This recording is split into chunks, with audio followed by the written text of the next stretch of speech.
just what you need right here at Femi Wash Media. Call it the Midas Touch, and you wouldn't be wrong. Let us record, produce, mix, and master your audio like nobody does. Reach us on our contact today for the best quality job.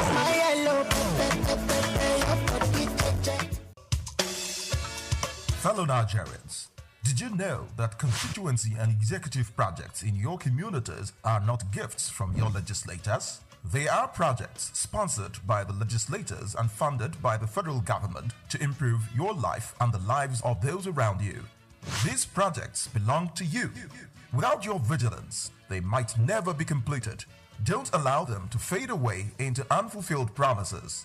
Stand up, take ownership, monitor their progress, demand accountability, and report concerns to ICPC.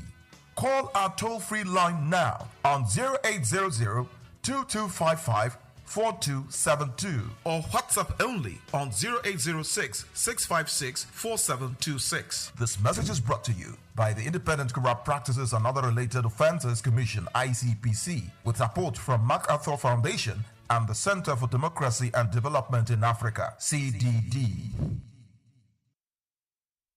Skin care from the inside out. Because beautiful skin isn't just about what you put on, it's about how you care for your whole body. Hello, my name is Emmanuel Olise, and this is SOUQ Health Tips.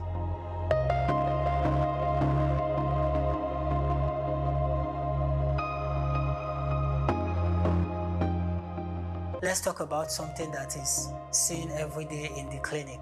People investing in expensive skincare products, but overlooking one major factor: internal health. The truth is, your skin reflects what's going on inside your body. As a medical personnel, I can tell you that achieving clear, radiant skin starts far beneath the surface. Number one, nutrition matters more than you think. Your skin is your largest organ, and like every organ, it needs the right nutrients to thrive. Eat foods rich in antioxidants like berries, spinach, and green tea to help fight free radical damage. Include omega-3 fatty acids from fish and walnuts to reduce inflammation and keep your skin barrier strong. Limit refined sugars and processed foods, which can trigger acne and accelerate aging through a process called glycation. 2. Hydration is skin deep.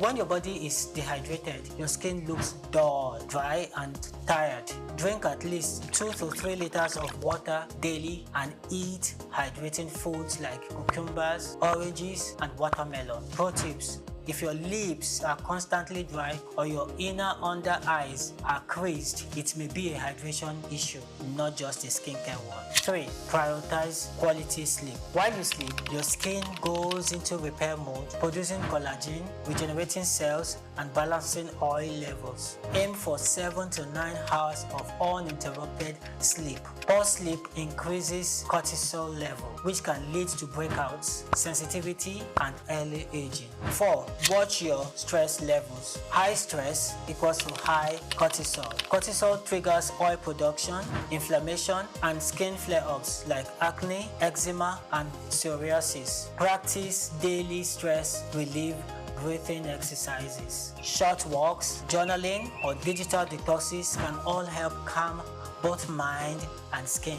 5. Support your gut health, because the gut-skin connection is real. An unhealthy gut can lead to inflammation that shows up on your skin as acne or dullness. Add probiotics. You get your probiotics from your yogurt or supplements, and prebiotics from garlic, onions, and oats to nourish your microbiome. Bonus: skincare products still matter, but they work best on a healthy foundation. Yes, your cleansers, moisturizers, and SPF are important, but they can't fix what poor diet, dehydration, or stress are damaging from the inside. In summary, if you want healthy, glowing skin, treat it like a system, not just a surface. Nourish your body, sleep well, stay hydrated, manage your stress, and then invest in a good skincare routine. Beautiful skin is a lifestyle, not just a product. I'm Emmanuel Elise, and this is SOUQ Health Tips. Remember, your skin listens to everything your body tells it. So let's speak health from the inside out.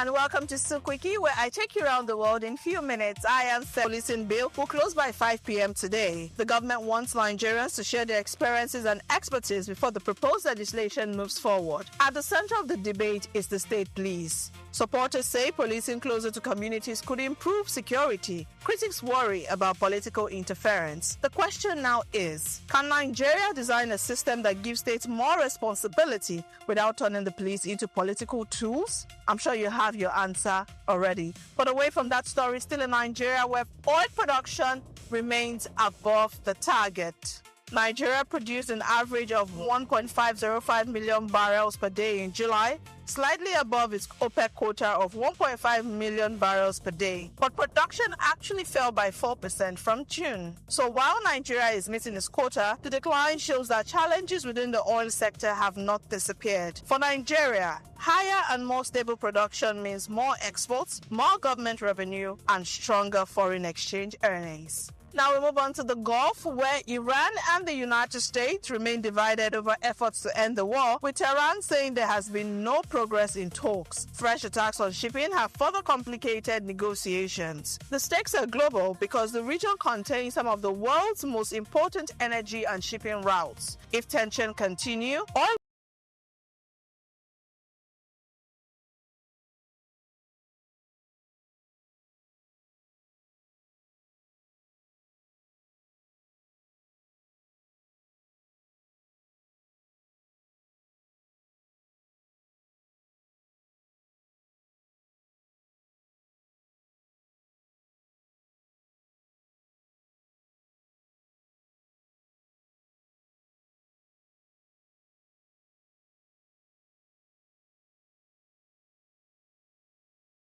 call. And that's it on SOUQ Quickie today. Thank you so much for watching. Remember to follow us across crude oil. Investors have earmarked over $855 million for oil palm cultivation in Edo State alone. Under the Edo Oil Palm Development Program, 114,000 hectares of land have been allocated, with 65,000 already accessed and 18,000 hectares cultivated. Companies like Okomu Oil and Presco, both listed on the Nigerian Stock Exchange, are not just expanding, they are thriving despite economic headwinds.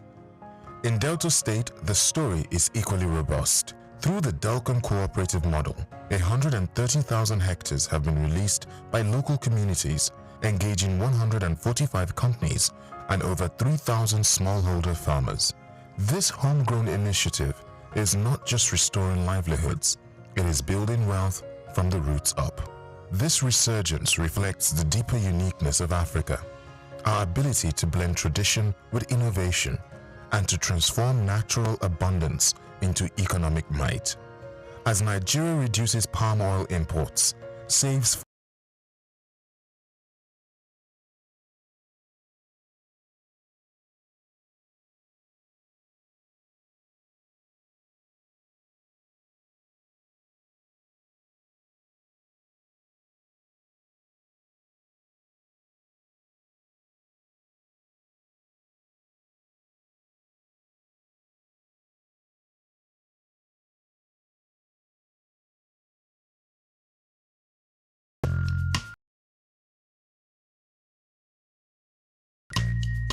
for surviving is Gary. The way Gary has helped me in this life.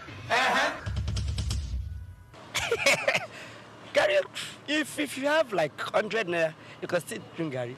If you have 100 naira, if you take pure water, you are just drinking water. But Everybody will say borrow you one thing or the other, but Gary is the cheapest item. Well, it's fuel for me because I think fuel is one of the things that drives the economy, everywhere. So, for the economy to move, for productions to take place, for movements or transportation to take place. Fuel, because I use fuel every day. It's food now. Football boots. Because I'm a footballer and it's very cost and it's hard to see money nowadays. One of the key things about the Omniverse is that it's designed to go beyond an event and designed to be fully something that people can engage beyond the summit. The point being that Nigeria has so much to bring to the world in terms of these things, but we will be bringing fresh energy, fresh ideas, a fresh engagement, and we're obviously open to collaboration. But hip-hop, it never dies. What's the difference between Thor and Shango? Thor is approaching $50 billion in revenue. Shango's broke somewhere outside Lagos. And that's a lack of imagination on our part, and they're all Nigerian. So to be seen and to be noticed is very hard if you're not in the place where all the noise is being made.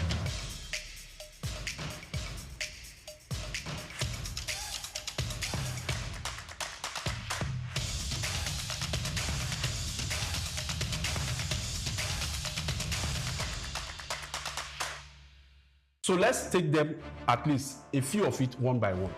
Power, inflation, unemployment, insecurity, and a lot of it. Pick them one by one. As a Nigerian, yes, are you going to say that Tinubu has done well?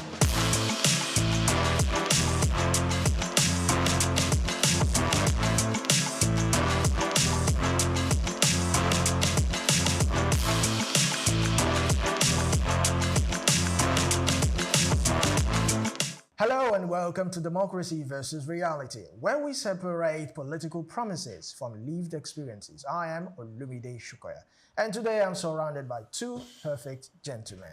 I have here Ikechukwu Oyemike. So glad to have you here. Thank you for having me. It's always a pleasure.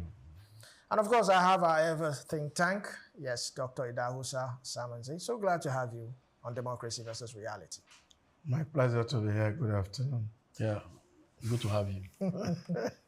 I like the sportsmanship. So today we're going to be talking about accountability in government. Now, people often say that when it's time for elections,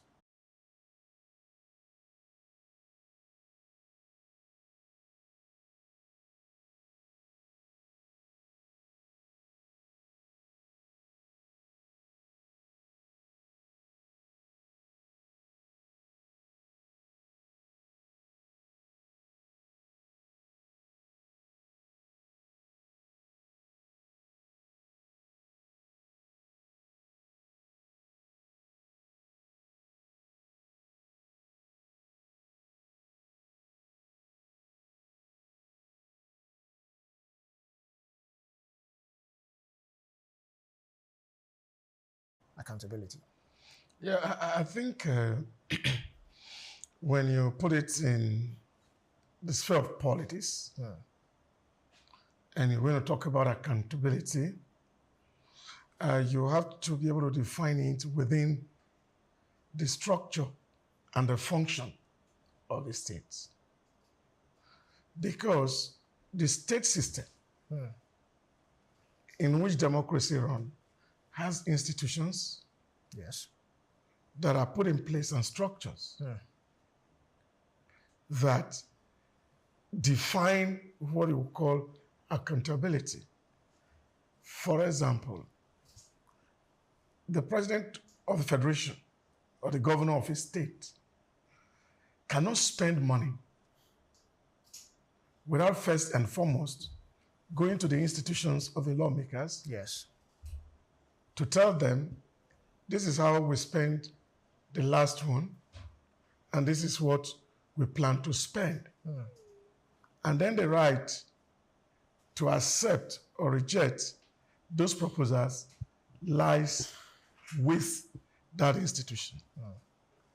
To that very extent, you see that the president is accountable to the representative of the people. Democracy,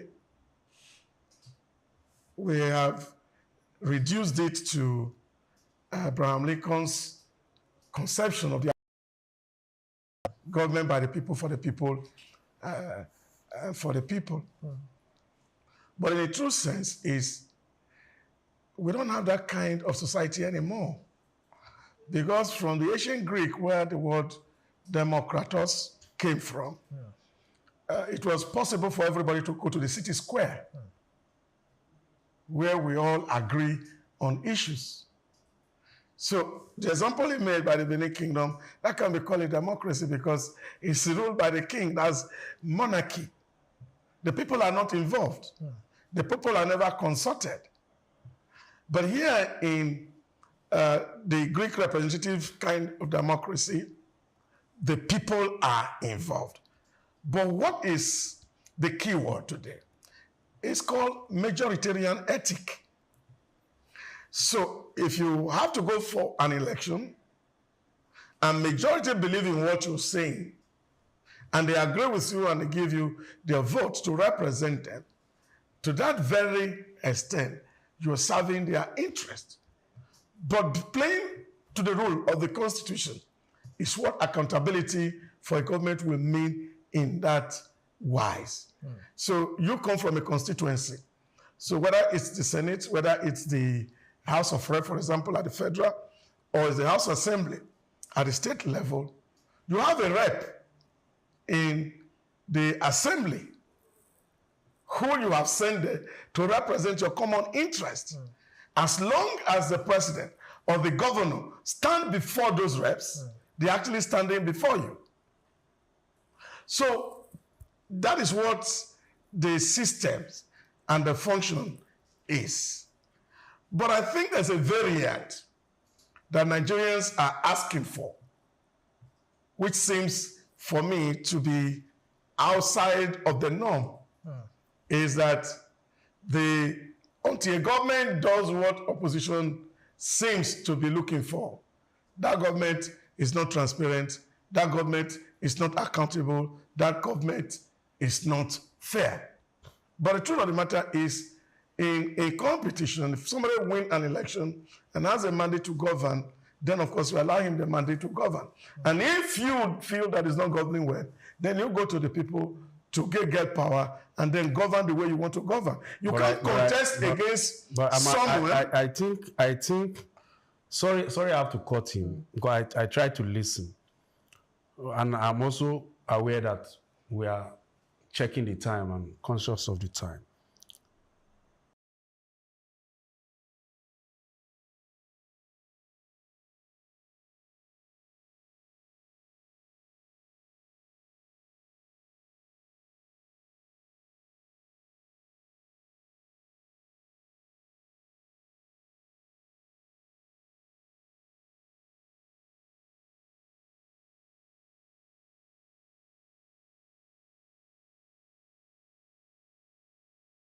Position don't feel a certain way about you, it means the opposition is angry because they are not in power. But no. Take Nigeria, for instance. Whoever the opposition is today, what are they? It can neither be one of those two. No, I'm not. None of the above. Doctor. Okay, fine. Now, let me break down what I just said. We're in a democracy, as they say. Yes. At least, in the pretense of democracy, we have done so many elections, we have practiced so many things, and we call it democracy. Oh, yeah. Good. Yes. We just finished, okay, it's been a while, we finished an election, we're going to go into another one now. This government, let me tell you, when we say the people, and when we say the pulse of the people, this government came into power. I've never seen a president that is so prepared to be the president like the present president of Nigeria, Bola Ahmed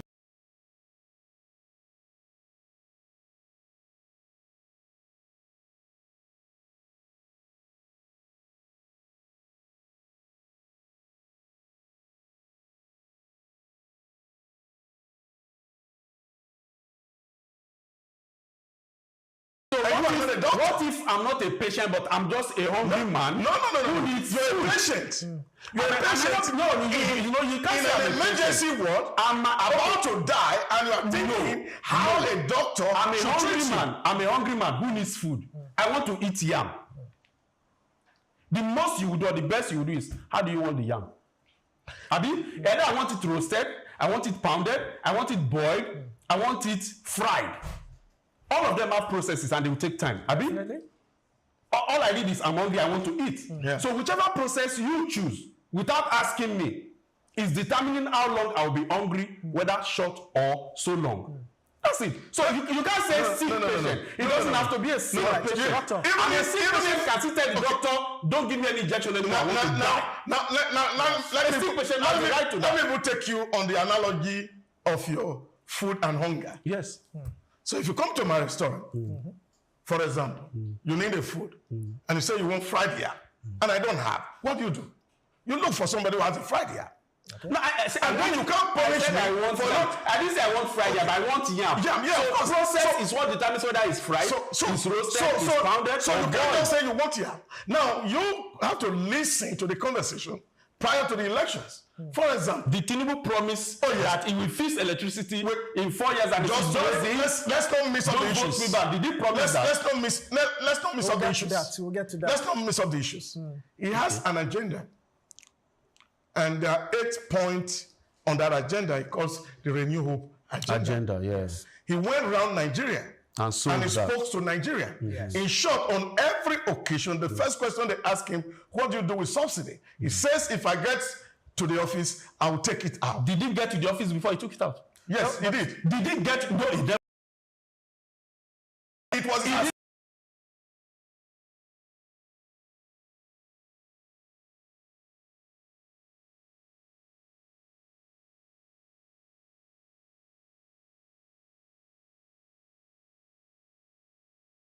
Eagle Square. Yes. The Eagle Square is not Aso Rock. No, the Eagle Square is not presented, which means he didn't even understand the fabrics of the subsidy nature we are in before he took it out. No.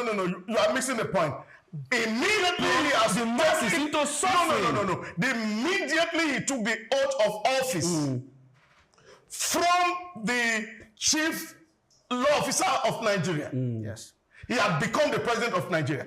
Every statement he made after that, he made as the president of Nigeria. So wouldn't it have been smarter? No. Listen, don't put emotion in this thing. No, it's not emotion.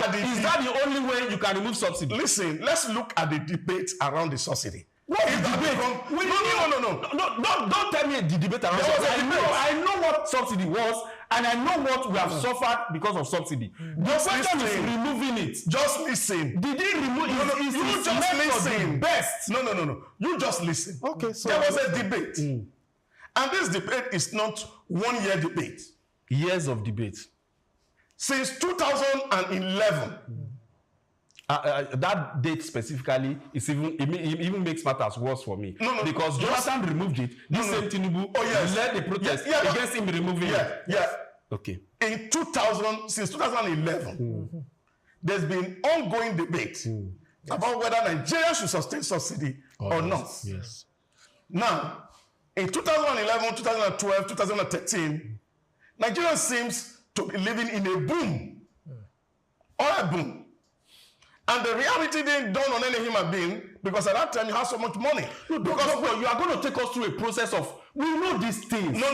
We understand these things. If you we are talking about the process of... No. We are talking about how to remove this. Listen. Is that the best way to remove something? Yeah. We know all these things you are saying. You see, the boom, there are 2 ways to this. Okay. The point I'm making is that you have to put everything you say on a context. And that is why I don't like emotional conversation. I like when you say things well. I know what you're doing. You try to gaslight me by using the word. No. Let's start the context. It's like you say the average Nigerian. You're trying to say Nigerian who is complaining is emotional. That's what you're saying.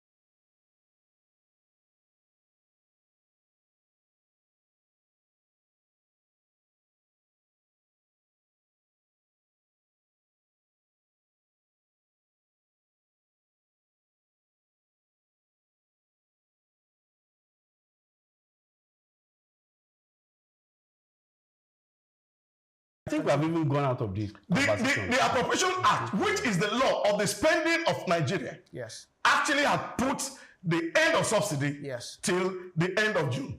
Yes. Which is just 1 month.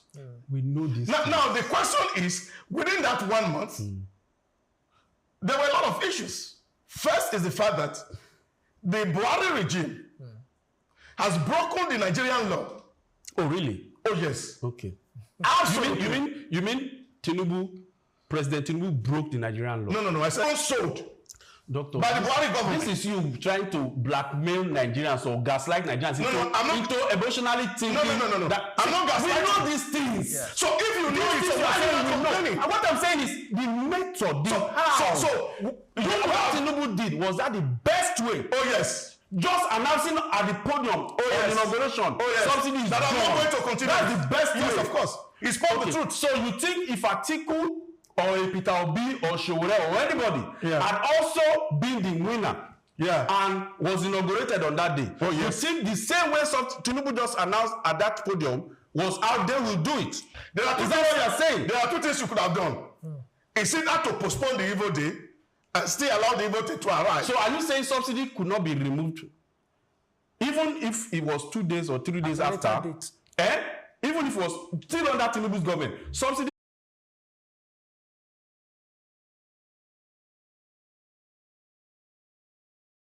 How would they do? Because what Akpabio did was even contrary to what the law says. Thank you very much. Doctor. Yes, I think we have to set the record straight. Okay. And this is why I'm saying that whenever we have been emotional when we are going to say things, it is important that we understand.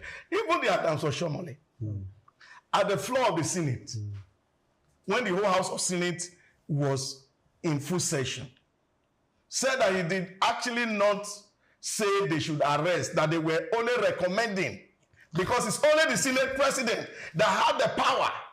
No.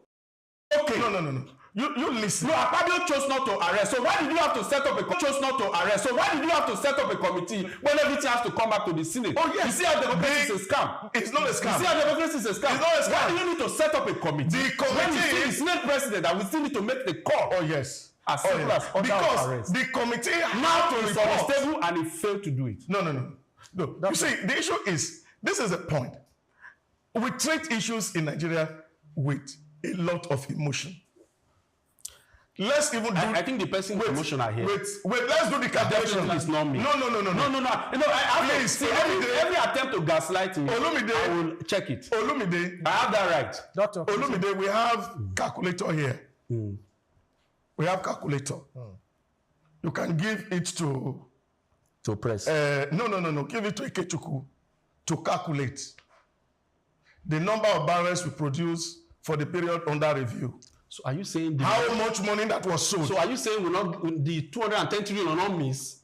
So calculate it. Is that what you are saying? That the money is not missing? So it's not unaccounted for. Yes. Is that what you are saying? Yes. So the auditor that NNPC paid to audit their account for that period, they got so drunk or so unexperienced to say 210 trillion is not accounted for. Now, let me give you the category of that money. The 1.107 trillion was recoverable funds, which is money that is outside that can come in. Then the 103 trillion was what they said they spent on legal and other all sundries. I don't know the English what they use. So are you saying the auditors no get sense? Now you now can't say if we press calculator on barrel of oil, press calculator. You see how they choose. Press the calculator. What doctor is doing now. Because if you say your money is missing, yes, you see, it should be clear that you actually had earned the money. So and that the money was in your account. I just gave you and the that category. money was not there. I just gave you the category. Right. So if the Senate say Mele Kyari, come and explain. Have you seen the audit report? Wait now, doctor. Have you yourself read the audit report? Have you seen it? Have you seen it? All right. Is it there that 107 trillion recoverable is unaccounted for? Is it also there that 103 trillion what NNPC said they spent it on legal fees and all and sundries? Have you seen the report that is like that?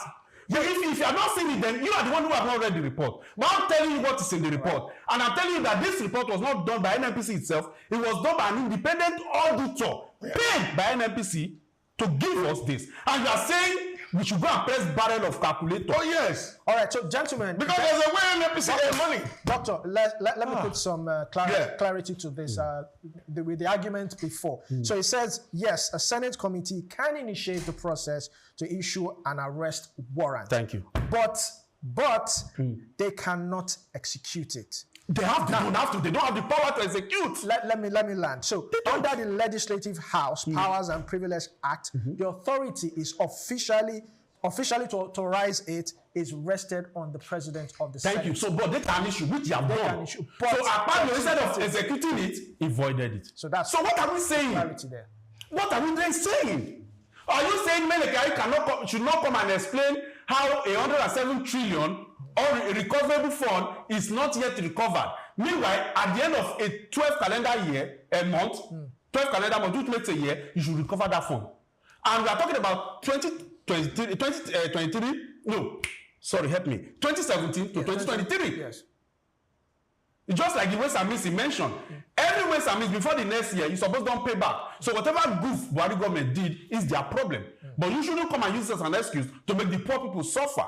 That's my take. So Tinubu should be smart enough to know that when you said you were going to solve Nigeria's problem, solve it and don't tell us stories. Don't blame anybody. He's not blaming anybody. Oh, really? Oh, yes. Oh, okay. He's not blaming anybody. He didn't, because he said he is not blaming anybody. And he's doing his best. So you give he's doing his best. He said like Pastor Adeboye now. No. He said Tinubu is doing his best. The opportunity to govern. What opportunity has he not been given? He's almost done with 4 years. What opportunity? That is not your business. All right. So, okay. That's not your business. You can contest in 2027. I'm not even interested. So if you're not interested, then you short. As a Nigerian, you don't talk about it. Yes, if you can say you right to speak, you don't have. If you do have, then you try to protest. So if a man had offered himself to serve you, he didn't allow him to serve. No, he didn't. See, that's why we should not make the mistake. Olumide, please. Okay. I know you are pressed with time, but let's address this. Tinubu did not do us any favor by contesting to be president and by becoming president. Like I said, in principle and on all ground, I don't care how you people run this thing you call democracy. That I don't believe in. I don't care how you run it, but Tinubu begged, in principle, he begged to become the president. And that's why it comes out every time he has the chance to say, because you see, one thing that we do, we are not always conscious of even who the president is. It's a man I respect so much. You see, politically in this country, in this thing we are doing called democracy, politically, that man, leave him. You not be anybody mate.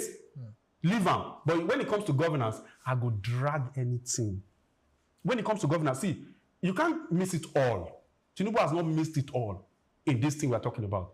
If you talk about road construction under the Minister of Works, Dave Umahi, Tinubu is doing excellently well. As in concretized road, the guy is doing well. Bini Agbo bypass that was a critical danger, he dey solve am. Okay. East-West road, he dey solve am. The Shagamu-Jebode road, I dey pass, I get fan for Ibadan. I dey pass Ikorodu to Shagamu to Ibadan. Every time I dey see that road, he dey walk there. Several other places. I'm not going to say Tinubu has totally done woefully. But I'm telling you that there are critical things, because without road, we will still live some good life. Especially when money, things where they stay chop. Basic needs of man. Road no dey for the basic needs of man. Now food, clothes, shelter. Abi? Shelter today na problem. Cloth inflation don't cast them as it don't cast shelter. Even the food, to buy them, to cook them, to buy them na war, to cook them na problem. All right, coming to you, Doctor. You see, the issue I'm not speaking for myself. I'm speaking for Nigerians. And the point I'm making is simple. No matter how thirsty you are, if you come out of a theater of operation and you desire water, no doctor will give you water to drink. All right. Even when you need it. All right, Doctor. Even when you need it. So Tinubu and a doctor, you know everything. Oh, yes. All right, He's solving it. Oh. All right, doctor. He's solving it. Now we're going to Fitch rating. Go and look at it. We're going to Fitch rating, yeah. Nigeria. Fitch rating. Yes. So look at all the ratings. Abroadization where I talk about. Look at all the ratings. Is not correct. Because we live in a global climate. So now Fitch. Now you tell us say we dey rate. Oh yes. We ourselves no go tell ourselves say we dey rate. See Lagos, see flood. See flood everywhere. So now Fitch now go come tell us say we dey rate. See, you see why I don't believe in this politician. The 10th fastest growing economy in the world as of today. Nigeria. By Fitch, Abi. So their metrics. So these are global indicators. Okay, so whether you like it, you see, so when you don't like it, World Bank go use their template when they design. They don't even Africa don't even get table. When World Bank design that template, United Nations not get table. When they go and check, go and read history. When they established United Nations, they were not established directly for Nigeria, for Africans, not even Nigeria. Check them. Now later, after consideration, say, pity for us. So now they begin consider us. That's why on the table, security-wise and all, go check whether we did. We know the IMF, the same thing. IMF was established for Europe and the West. So how can they use a template that will favor Africa? And you say Fitch rating. Fitch rating, when they go use their template of how they take the chop, they take the feed, they take the live, take the judge us. Are they in our fabrics? Are they in our society? Do they know what we go through? They are here. All right. They are present. Gentlemen. And they are taking data on a daily basis. Gentlemen, let's right here on this economy. Let's come down to the subnationals. Let's come down to the subnationals. Let's come down to our governors, local chairmen, and all that. Speaking about accountability, it's a whole lot. They get so many allocations. Is it security votes? Is it this? In fact, this current year, the allocations that has been given to states is I stand to be corrected, about the largest. Under Tinubu, it's been the largest. It's been the largest. So which means they are doing okay. But coming down to different states, can we say, how can we hold these governors, these local government chairmen, how can we hold them accountable? Let's start with the local government chairman. A typical local government chairman sometimes does not even stay in his local community. Do we have community town hall meetings? Okay, let's say the governor is too far away from the people. We have the commissioners, we have the chairman, the LCDAs, we have all of them. How can we begin to hold these people accountable? So, when Doctor was responding after my first submission, he said the Benin Kingdom example was a monarchy, not democratic. And he was saying how we define things. But he forgot that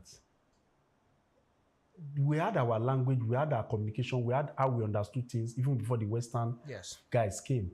They came and they changed the language, and we have accepted their language to be normal. What makes you think what we were doing there was not democratic? Let me tell you exactly why it was democratic. Every family gets their inogi, their representative, as a chief. Yes. Why we get the Oba? So it means that the people were represented at the palace. Okay. Every festival, the king go talk to the people. The people go share them. When he not feel the pulse of people, he go ask and say, am I doing well? If we want to talk about principle, that's for me.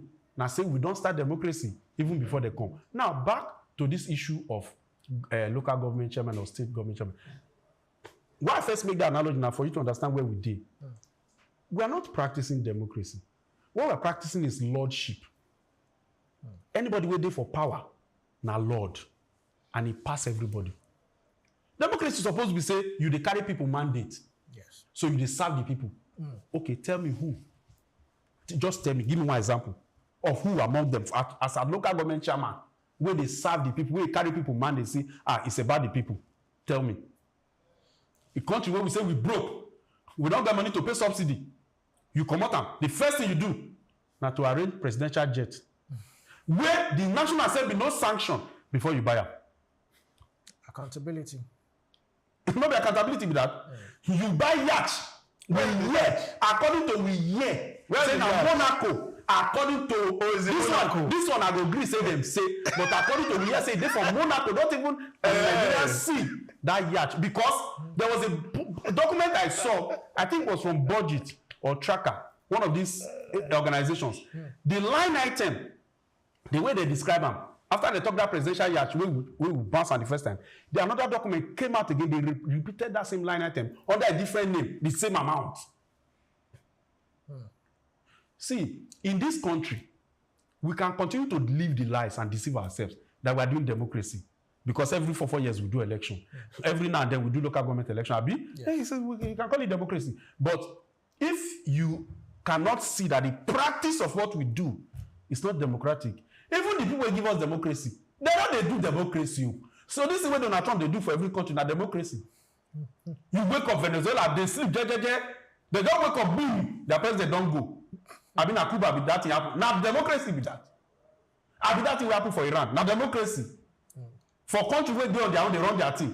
You determine them, you define them to be threat, you define them to be terrorists, you call them names.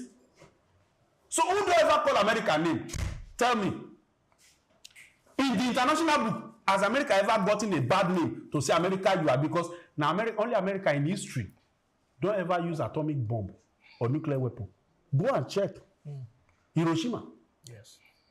So when you say you define nuclear, you define, who don't use, and not be you, Israel. Don't stand history on his head. Okay. All right. Maybe I should stand history on the waist. Yes, don't stand it on his head, because at the First World War, America was an isolationist country under the Monroe Doctrine. They didn't participate when the war happened. By 1939, they have gone isolationist again after the Monroe Doctrine. The Second World War happened, and then they became victims, and they had to help end that war. So you see. So how did they help to end the war? Oh yes, by throwing atomic bomb. Oh yeah. So it's justifiable. So it's justifiable. You see the argument. It's justifiable to throw atomic bomb on Japan. Or rogue states, yeah. Oh, rogue state. Yeah. See. So when they say Russia, let me tell you one thing the Western media do, because this project too, now media, so that's why I use the Western media. I don't want to say media generally. Let me tell you what the Western media do. Western media will tell you, say, so they will give you a narrative, and you go, because over time they get the money and everything, you go believe them over time. That's why you never go China before, but you believe, say, America sweep past China. But my brother, try go China. You never go Russia before, but you go believe, say, if you go Russia, they go kill you. My brother, try go Russia. You never go Iran before, but you believe, say, once you reach Iran, I'll die you. But my brother, try visit Iran. You could know, say, that thing where they preach for you, That's why Kim Jong-un go want meet Xi Jinping or Vladimir Putin. They go say, the economic danger or security danger of this meeting. But UK Prime Minister go want meet Canadian Prime Minister. They go tell you the economic benefit of this meeting. You see the language as it changed. That's where we are. And we can continue to deceive ourselves, lie with ourselves. But for me, I will say it anytime, any day. Have we ever sat down to even say what kind of governance do we want to use to govern ourselves in Nigeria? No. Did we even sit down anywhere to say, as not Hausa, Igbo, Yoruba, Ijaw, Calabar, Urobo, Ukwani, sit down, make we be Nigeria? Where did we do it? No, nowhere. Now, Lord Lugard be this. Laura Shaw, after a decent activity overnight, suggested the name, and Lord Lugard take her. Again, they say 1999 Constitution. Where? Who and who sat to write that Constitution? If they tell you who designed the flag of Nigeria, you know you get name now. If they tell you the national anthem, whether old one or new one, who write them? They get name now. Yes. Who they where they write 1999 Constitution? Tell me one name. Rotimi Williams.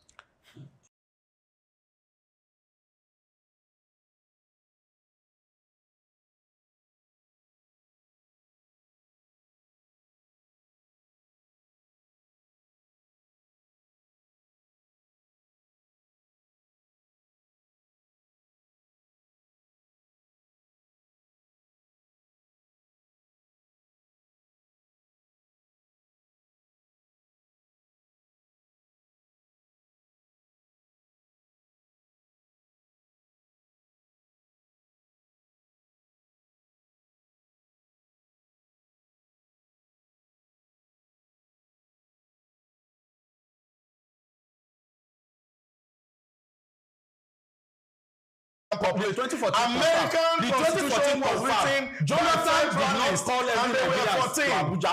They didn't call the whole American. Jonathan did not call every Nigerians to Abuja, but we could tell who and who were there. 2014 confirmed. Yeah. Not every Nigerians were there. But who and who? So why this one way they talk now be secret? Why don't they history book? Why did we need an Abubakar to come years after? Because it was the leader of everyone. No, why did I say template now? And the minority. 90% and 10%. You see, the problem with leadership, which many people don't seem to agree, is that it is the duty of a leader to synchronize ideas of so many people, okay, and see what's workable and drive that process. The fact that leader is not taking instruction from Ikechukwu, taking instruction from Badebo, taking instruction from Gladys, does not mean that the leader is not accountable. The leader's business is to do what is right. And sometimes what is right can be painful. And any leader who cannot take painful decisions cannot qualify to be a good leader. So leaders take decisions on behalf of their people. Do you know that what is right is relative? Final word. What is right is relative. When a leader takes a decision and they say, by the way, I don't like calling them leaders. I say people in position of authority. Okay. When they take decision and you think you have taken the right one, it's relative. Because what you take now, see the people they feel. We are dancing palongo on your decision. Then you go feed the pulse now. Not the first lady they suggest when people they roast corn. People take a license now trouble because of the impression we don't take ground. Not say to roast corn about not say to fry akara about many mama fry akara 10 children but because of the impression we they don't already get, it don't come be batting because that's the pulse of Nigerians right now. Thank you very much, Ikechukwu Yemike. Thank you very much, Dr. Idahosa. This has been a powerful discussion. Thank you very much for your thoughts. All right, this is where we will round up democracy versus reality. Definitely, democracy is more than voting. It is more than campaign. It is accountability. It is transparency. It is ensuring that power remains accountable to the people, not just on election day, but every day of their lives. I am Olumide Shokoya. I'll see you next time.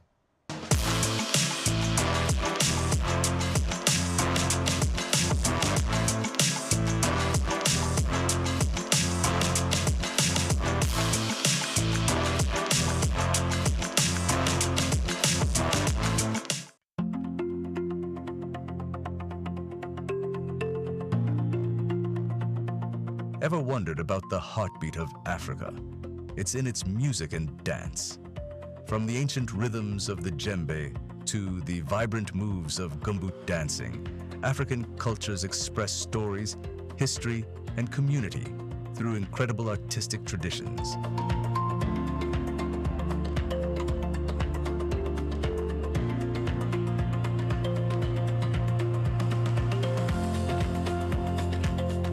Each beat tells a tale, each step a celebration. Discover the diverse sounds that unite and define communities across the continent. This is more than entertainment, it's a living heritage.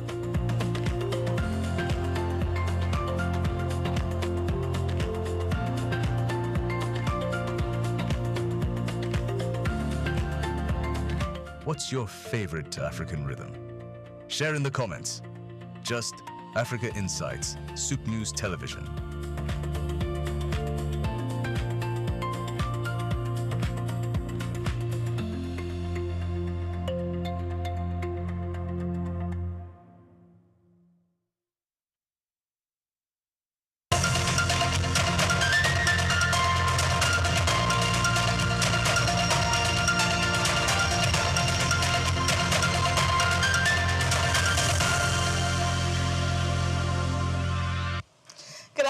Welcome to another exciting episode of Just Africa on SOUQ News Television. I am Sarah Owusanza, and it's a pleasure to have you join us once again.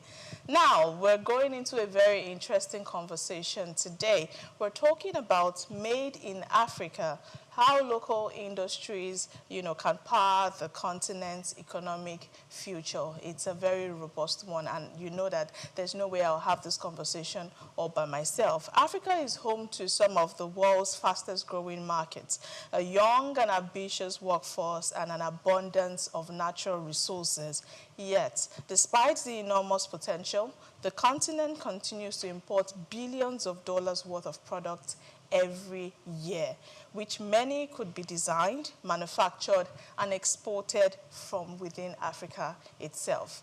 From textiles to processed foods to pharmaceuticals, electronics, and consumer goods, Africa spends billions annually on imports, even in sectors where local industries have the capacity to compete. At the same time, African entrepreneurs, manufacturers, and innovators are demonstrating that the continent possesses the talent, creativity, and resilience to build globally competitive industries. The implementation of the African Continental Free Trade Area also presents an unprecedented opportunity to strengthen regional value chains, expand markets, and accelerate industrial growth. The question, however, is whether Africa can truly transition from being primarily a consumer of imported products to becoming a producer of high-quality goods that compete on global stage. That is the focus of our conversation today. Made in Africa, can local industries power the continent's economic future? That's a question we're going to answer in a moment. But you know that I definitely will not have this conversation alone. I have a guest with me in the studio in person of Ikechukwu Oyemeke. He is a policy consultant, an analyst. Thank you so much for joining us on the program today, Ikechukwu Oyemeke. Thank you, Sarah, for having me. Yes. It's always a pleasure to be here. Right. Ikechukwu is a friend of the house, but this is nice to have you on Just Africa. We've had a look at, an intro to this, and we're going to delve straight into it in a moment. I'm going to get your thoughts. I'm going to get your perspective. But before we do that, I want us to go on a very quick break. We'll take a quick break, and when we're back, we're going to have the conversation proper. Right, please stay with us. We'll be back in a moment.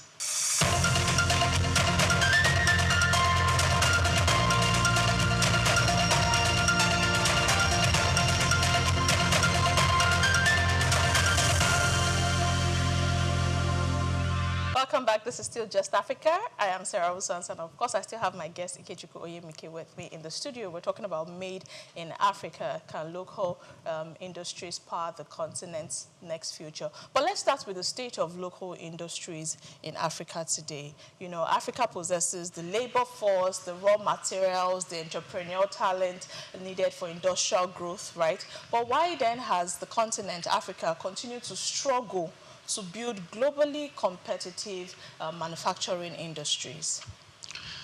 Oh, thank you very much for that question. And I will try as much as I can to be very simple with what I'm going to say here today. So that I want to try to drive a level of understanding that can go across. So the question why Africa is where it is, regardless of all the resources available to us and for us, is not far from the fact that we are where they want us to be, the system wants us to be, not exactly where we should be. Which system are we talking about? So globally, because if you look at the pattern of flow, everything seems to be, when it comes to the raw state of things, everything seems to be flowing from Africa to the world. Then when it comes to the finished state of things, from the reverse becomes the case. You get, regardless of the fact that Africa has almost everything that it needs to rule the world or even lead the world, if any of those expression is perfect for this conversation. So if you see it that way, you will understand why, regardless of all the abundance of resources, we're still where we are. We're struggling to catch up. But so what would you say is our biggest obstacle? Is it lack of proper infrastructure? Is it government policy? Is it limited access to finance? Is it lack of resources, financial resources? What exactly, or would you say is a leadership and governance problem? What do you think is the biggest obstacle to our development in this aspect as a continent? So, firstly, I think as Africans, we are not true to ourselves. We are not self-aware. Yes. The moment you are not on that page of being self-aware, you're off it. If you look at the whole continent of the world, Africa, if not the most blessed in terms of natural resources and human resources, at least we will rank second, if not number one, in terms of at that level, resources, and whether human resources or natural resources. And if you now look at the manifestation of those two categories, how our natural resources manifest towards development, it is not for us. Even the way our human resources manifest towards development is also not for us. So if you look at that critically, then you pay attention to the beginning. Okay. So what happened at the beginning? This now takes us to that very difficult and most uncomfortable conversation that people don't like to have: colonization. Then after the neo-colonialism. So those factors have been arranged in such a way that the resources, regardless of how rich and plenty they are not allowed to work for Africans. And remember I said in the beginning of this second part of this conversation that we are not self-aware. Yeah. So we don't know what we want. We don't know how to design what works for us. And we keep taking what has worked for the West as though it is the only thing that can work across the world for everyone. And I feel personally that that's why we are at the level we are. Okay, so if I was not an African, I'd have been jealous of Africans. That's the of course, yes. Because of the amount of resources and richness that we have been blessed with. Yes. And that phrase, made in Nigeria, it has gone beyond a slogan. Yes. Sometimes people just say, oh, made in Nigeria, but it is more than that. And in practical terms, we need to start owning this. But what do you think it would take for us as a continent to actually take advantage of that phrase, made in Africa, and use it to compete even within our continent and internationally as well? So the first breakthrough would be compete healthily within the continent. Yeah. So African states or countries compete healthily amongst ourselves. That's the first win you would expect to see in an ideal situation. But if you look at the way Africa has been partitioned, you remember the Berlin Conference and how they went and just divided Africa across? So this is a simple way to put it. To travel from Nigeria, Lagos, for instance, to a country like Gambia, that is also an ECOWAS country, you will have to travel through a lot of other countries just to come back to West Africa. That's how far Africa is within Africa. But it is almost easy and straightforward for you to travel to the United Kingdom than to travel from Lagos to South Africa.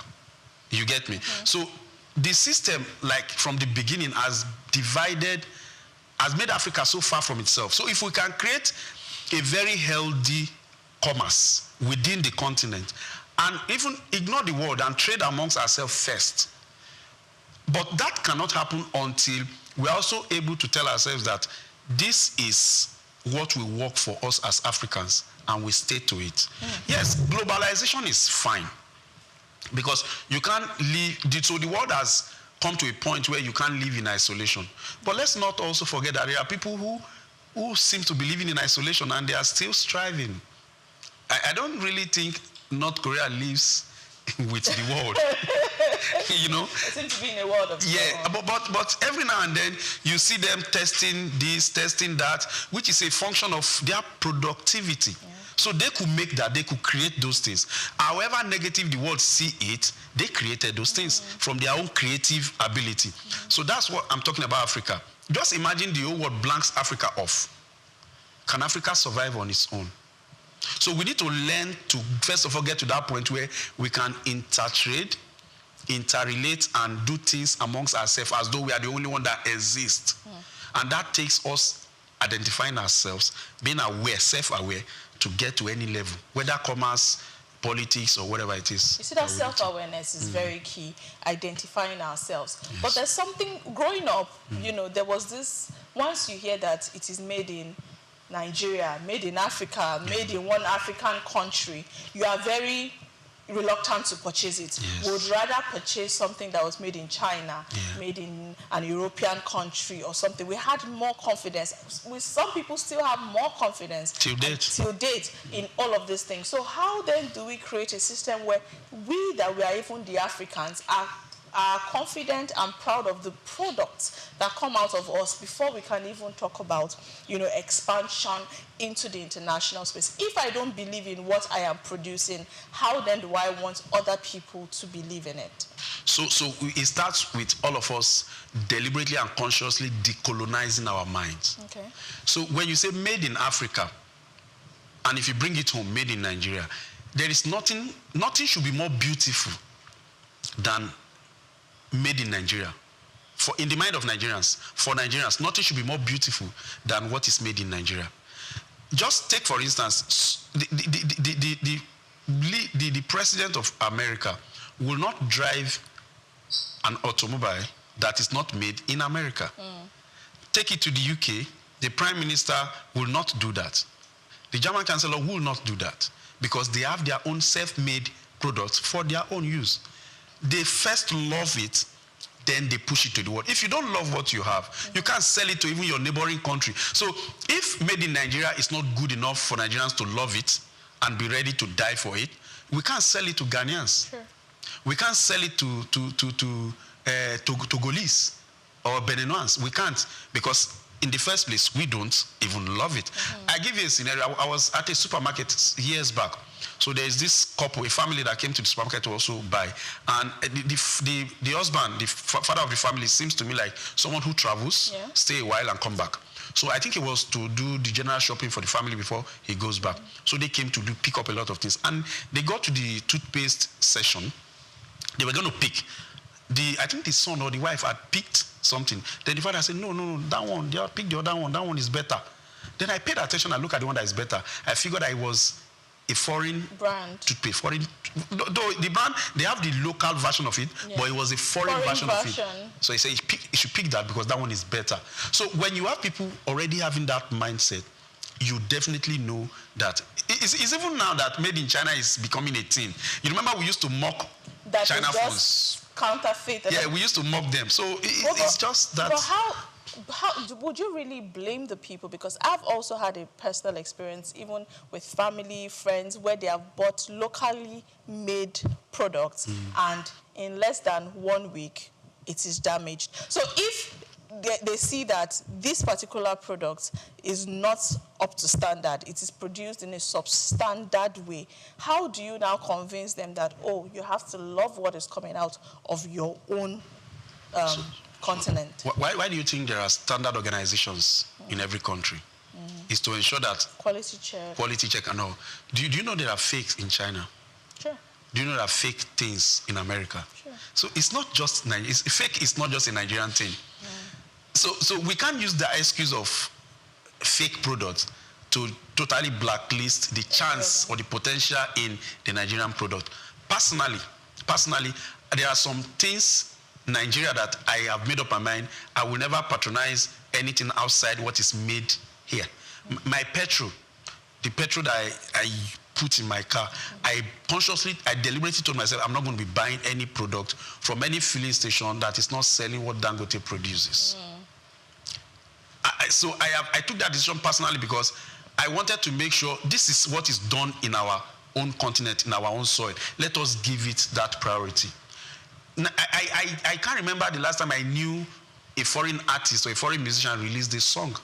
But every Friday, I am always conscious that a Nigerian artist is going to drop a new hit. I'm going to stream it, whether an album or a single. So that consciousness has to come in.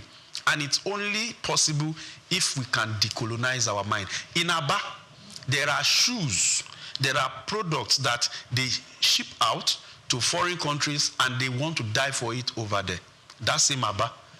But you know, sometimes we mock these things because of one fake thing Aba made. Sometimes it's even now that you can be proud to say you wear Nigeria because there's a level of upgrade, value addition, upgrade, and all that has come to it. In those days, you'll be ashamed to want to do it. But like I said, if we pay attention and be conscious of it, we will scale through that regardless of the fake. Right. You know, it's Africa.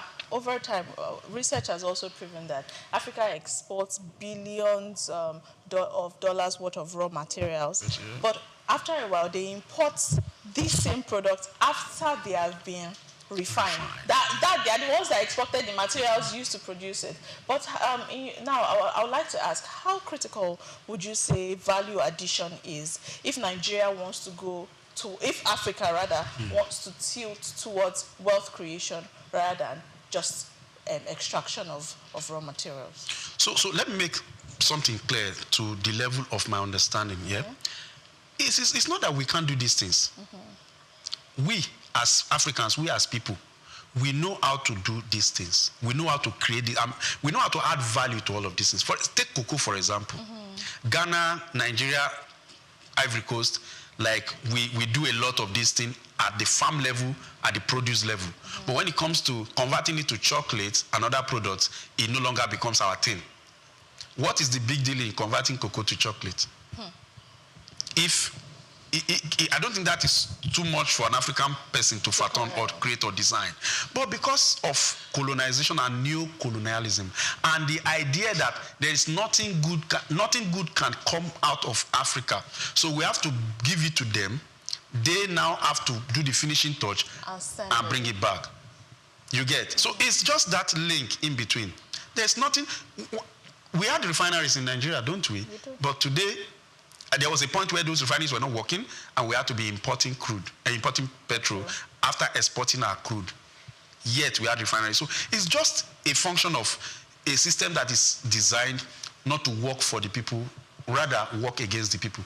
If we can adjust that and be self-aware, like I said, it just needs us to take a stand. But it's also difficult to take that stand because the moment you stop cocoa from going to the West, you are cutting jobs for the West. The moment you stop our gold, our titanium, our lithium from going to China, from going to Europe and America, you are cutting job for them. And they don't want their jobs cut. They don't want their factories. Why do you think?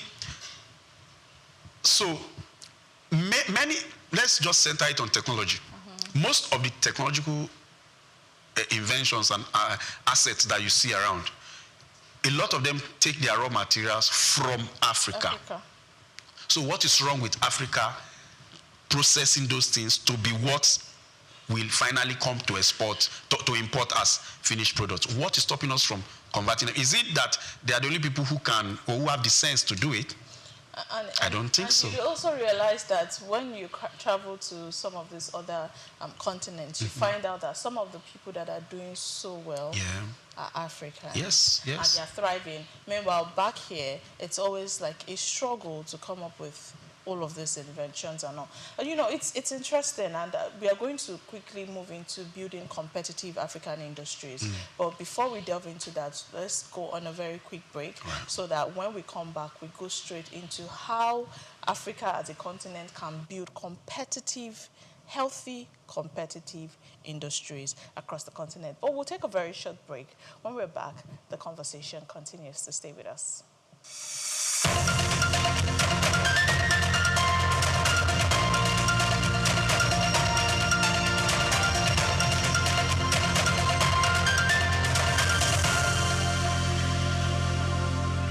Welcome back. You're still watching Just Africa, and we're having a very interesting conversation made in Africa. Can local industries compete for help build the continent's future?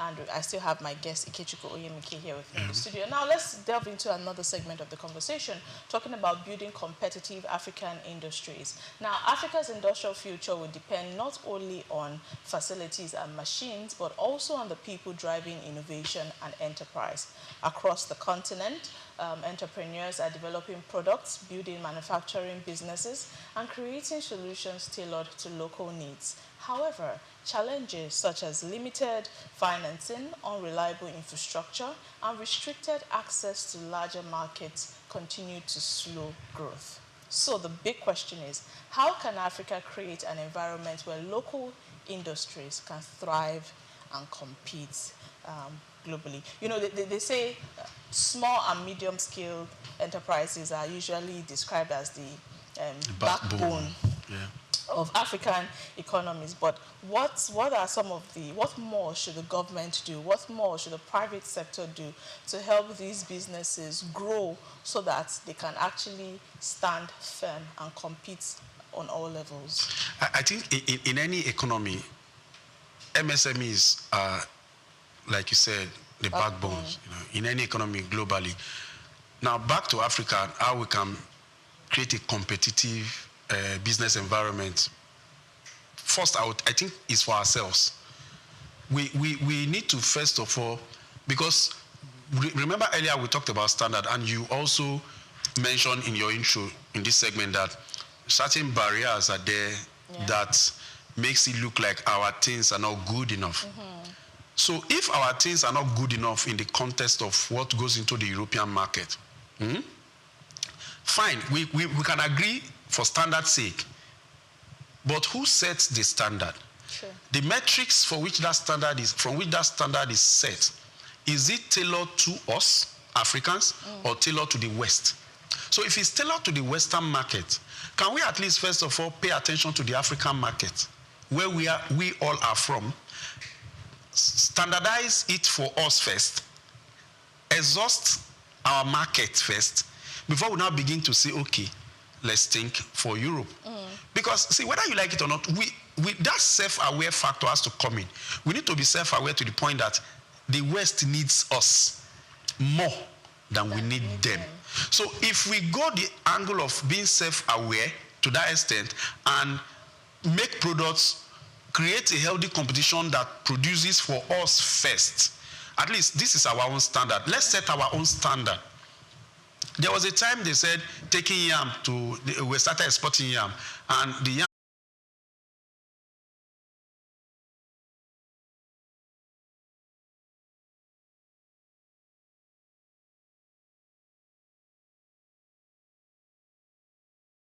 of African businesses is the capital intensiveness of these things and access to funding. So how exactly do you think that this access to finance can be properly managed to cross this hurdle? Because I know that if many African manufacturers have access to funding, have access to money, these automations, these innovations, these technologies are something that they would, definitely key into. So in this area of finance, getting the money, how can this challenge be addressed? So first, for policy-wise, we need to focus on policy in that regard. Okay. Africa has the money. Africa has the money. Africa is rich. Nigeria, for example, Nigeria is rich. We have the money. Take your mind back to the last financial year for the banks, Nigerian banks. Check how much they made as profit. The money is there. They do their business here. So if they could make such money, it means the money is there. All we need is policies that can guarantee that if I put my money here, there is enough there's a healthy environment, a healthy business environment for this product idea or the project idea to materialize into something sellable and durable and that will last and people will trust. So if that is guaranteed, the banks will drop the money, the makers will make, because there is market, buyers will buy. So it's just a matter of policy around it. And remember, the African system already has also been doing a lot in that regard. African Development Bank has been doing a lot. Bank of Industry has also been doing a lot. But the hurdle around all of it also is, again, westernization of all of these moves. Most of these moves get westernized. For instance, we are so focused on aids and grants from the West that we lose touch of owning, because the person that is giving you, the person is not necessarily that much of a Father Christmas. Yeah. There must be something to get back. So why you not look at what does this person want for giving me the Bob? We throw that caution. We throw it off and just move ahead and grab whatever we can grab. But after grabbing, the conditions now start coming out and we start paying. Yeah. So we just need to do these things.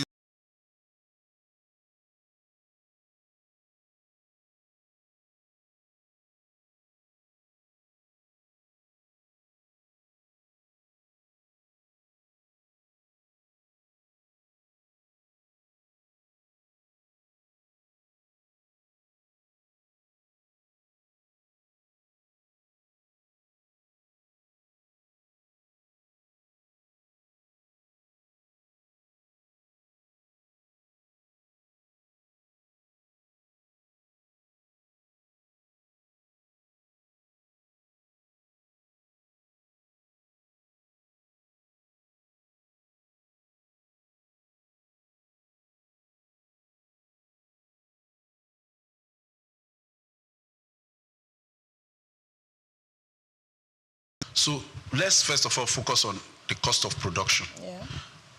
Some of these raw materials, if not most of them, are still imported. That's another thing. Then when you say raw materials are still imported, the raw materials are finished product from raw materials taken off Africa. Here. So you see where the problem is. Yeah. So the system keeps making the West relevant at the expense of Africa. So I'm going to be manufacturing XYZ. I have the raw material beneath my soil. But the raw material needs to be taken to the other side to be refined to the point where I can now get it as raw material to use. So these are the orders we need to check. And if we don't check these things, we will not be able to have a pathway through. Then that's on the aspect of cost of production. We are not also done with that. I just remembered electricity, power. Yeah. Power is a big problem. But why have we not been able to cross that hurdle of power? We have all the resources, be it solar, be it hydro, be it thermal. We have everything, but why have we not been able to cross the hurdle?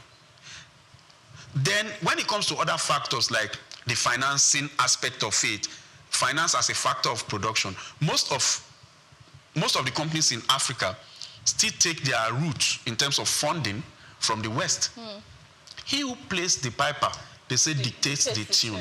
So you still cannot expect 100% pro-African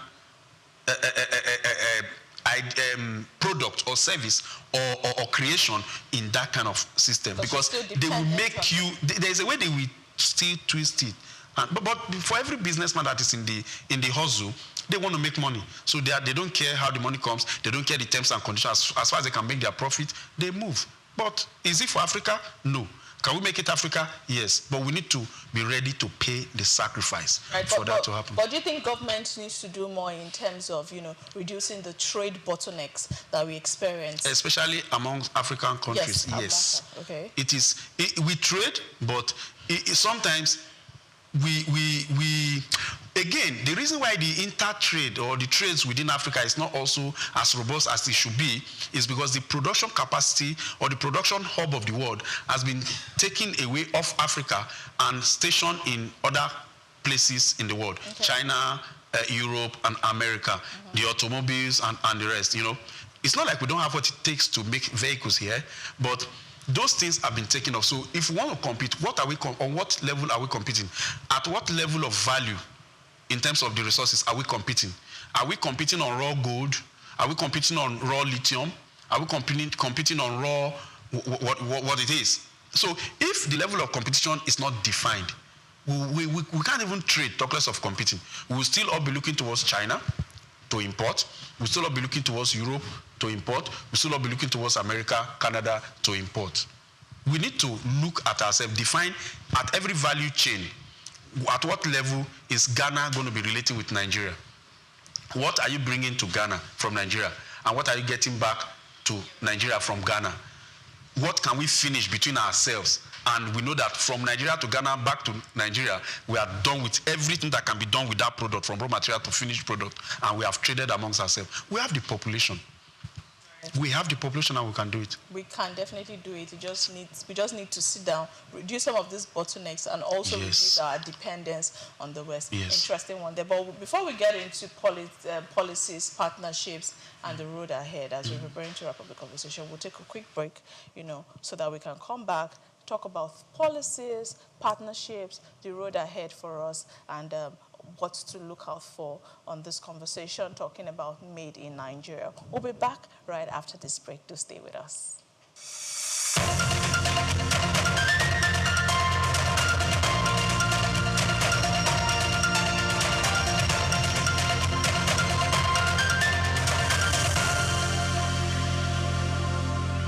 Welcome back. This is still Just Africa on SOUQ News Television, and we're still discussing Made in Africa. Can our local industries prepare the continent for what is ahead? But let's quickly talk about policies, partnerships, and the road ahead.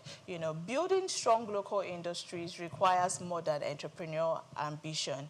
It demands sound policies, strategic investment, effective institutions, and leadership committed to long-term economic transformation. Governments, businesses, and consumers all have an important role to play in ensuring that locally made products become a driving force for Africa's development. So we're going to conclude our conversation today by looking ahead. If African governments are very serious about building globally competitive industries, what should be their top 3 priorities over the next decade? One, first, stop signing agreements or MOUs that will put our resources in the pockets of the Western world and China. So most time when we go for aids and go for these loans and grants and all of this stuff, some things we sign that will guarantee that so resources will come, our people will be in so place, our people will be in charge at those level, these social resources will have to come this way and all that. These things, at the end of the day, makes us get nothing. It makes us get nothing. So when you're signing policies, be sure. There was a time at the National Assembly, a member, I think at the House of Rep or at the Senate, cried out that the document, the MOUs that they signed with China, the details of the agreement are written in Chinese language. Wow. So they did not even understand. If a Nigerian senator or a Nigerian lawmaker is going to deliberate and sign that, or Nigerian government is going to sign that, what do you know that you want to sign? They don't understand the content of that MOU. You get me? So, and I'm sure China has to, in fairness to China is only looking out for itself. Whatever China is doing, China only cares about China. Forget the aids they come to give here. So let Africa also look out for itself. Let Africa only care about Africa. It will be a crime. It will not be a crime when Africa start doing it. When it's not crime, when Europe, America, and China did it, or they are still doing it. If Africa goes to a level where we say, okay, we have this and this, before you can come, you must do this and this, and we must get this, our product cannot live here until it's final gold. Our product cannot leave Africa until it's final gold. You get me? That's not us being selfish. That's not us being anti-commerce or anti-globalization, because I know that's how they want to coin it. You get? Yeah. Let us own it, yes, even if we're anti-globalization, but the resultant effect of it will be that it will be working for Africa. So policy-wise, government should be conscious enough when they are signing those deals to make sure that we do not sign ourselves off, sign our resources off. That's one. Secondly, we need to have selfless leaders. At the policy level, we need to have selfless leaders. Leaders who will not be looking for safe havens. Because sometimes when our leaders run abroad, what they go there to do most times is to look for safe havens, where if he casts today, they don't take off, they don't go. Because, see, it doesn't make common sense. If Africa is so good, Nigeria, for instance, is so good for you to be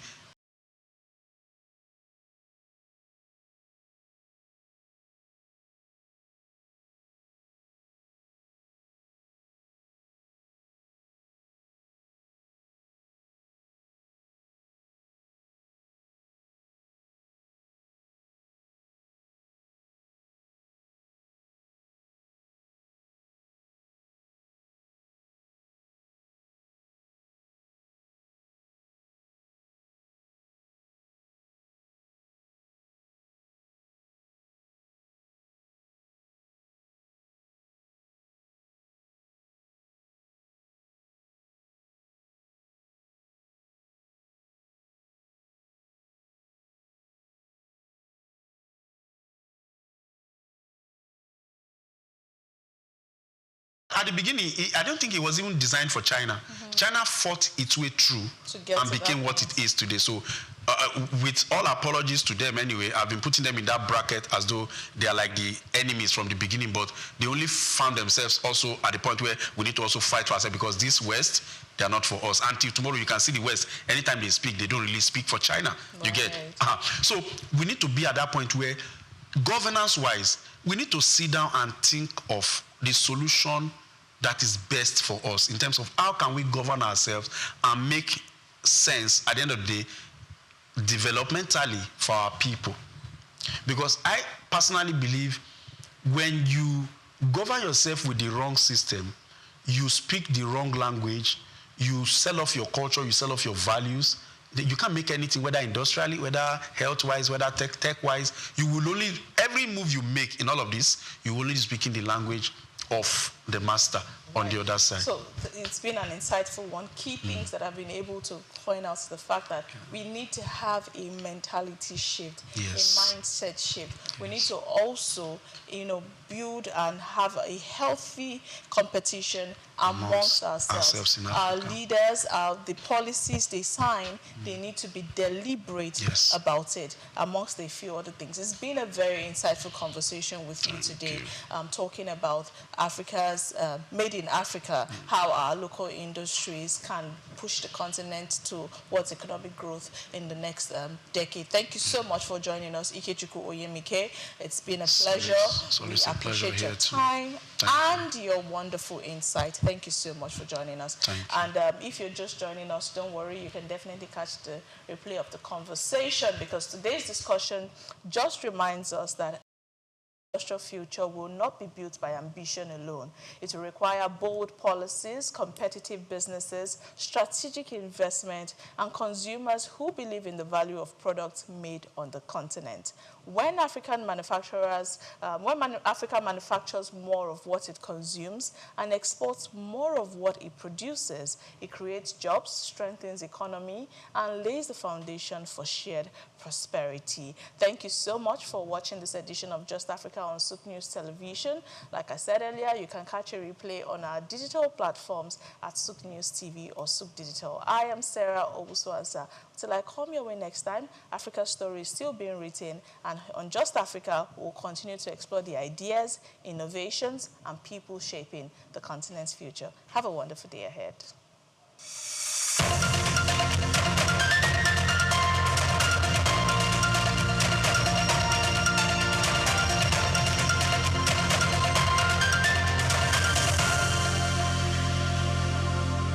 We've got just what you need right here at Venue Wash Media. Call it the Midas Touch, and you wouldn't be wrong. Let us record, produce, mix, and master your audio like nobody does. Reach us on our contact today for the best quality job.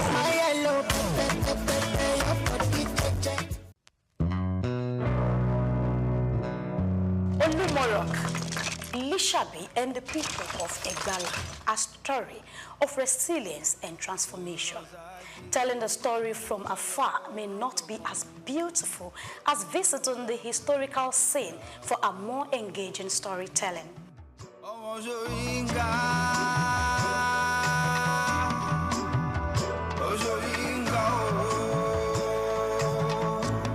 I welcome you to the foot of Olumorok. So climbing the rock is in two ways. Either you go through the panoramic elevator or the stairs, but whichever way you choose to go through, I'm assuring you are going to land at the topmost part of Olumorok safely. So Olumorok is like every other rock you've ever climbed or know about, but it plays an important role in the life of the people of Egba during an intertribal war between the Egba and Oyo Empire.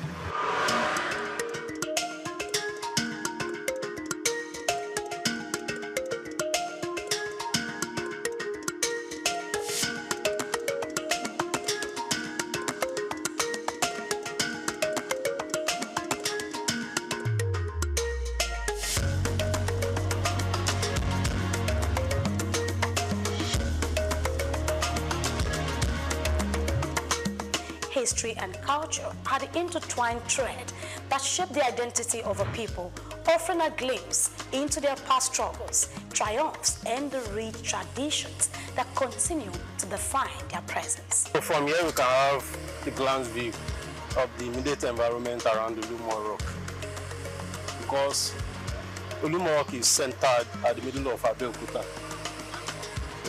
But when we get to the topmost part on Olumo Rock, we are going to have the 360 degree of the view, which means the more you go, the more you see. So I want to encourage you to Raise up. Raise up so that we can get to the topmost part of the rock. So let's move.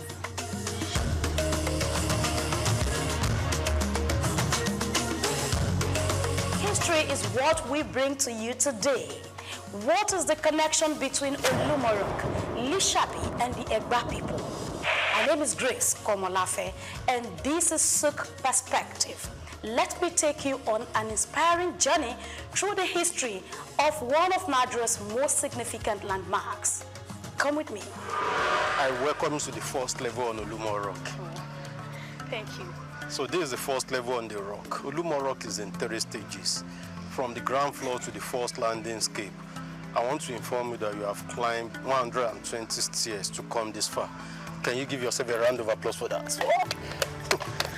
And I'm sure you are fit to climb to the topmost part in Olumo Rock. I'll try. That's great to know. So the first level of Olumo Rock is called Lishabi Garden. Lishabi Garden is named after one of our past warriors called Lishabi Agbungu Akala. Lishabi was one of the warriors that fought for Egba to gain their freedoms from old Oyo Empire. It is a natural garden set aside for people to take relaxation after climbing the first level of the rock. Also at this spot, we have 2 trees that we can talk about. The first one is Dongoyaro tree. This is it here. Dongoyaro tree. English call it neem tree. It botanicizes as Adirata indica. If you get from its leaf and cook cassava and drink, it kills malaria. And if you drink from a stick, it clears bad breath from mouth. Also, its name is derived from an Hausa face, which means tall boy, Doko Yaro. This is a flamboyant tree. Its botanic is Dilonis regia. It produces some lump. Look at the branches. If you get from those brown pods, there are some seeds inside it. When it dries up, if you tap or shake, it gives a kind of sound sheke sheke. And that was where the Yoruba derived its name from. That is why we call it pansheke in the Yoruba land. The pods serve as a natural musical rattle for traditional dancers, nursing mother to play with, before the invent of tambourine and some other musical instruments. When we go up on Olumo Rock, we are going to turn and visit all historical places. There are some shrines and worshippers around Olumo Rock. They are not harmful. They are here to showcase our cultural and traditional heritage. So I wish you a pleasant trip as we rock.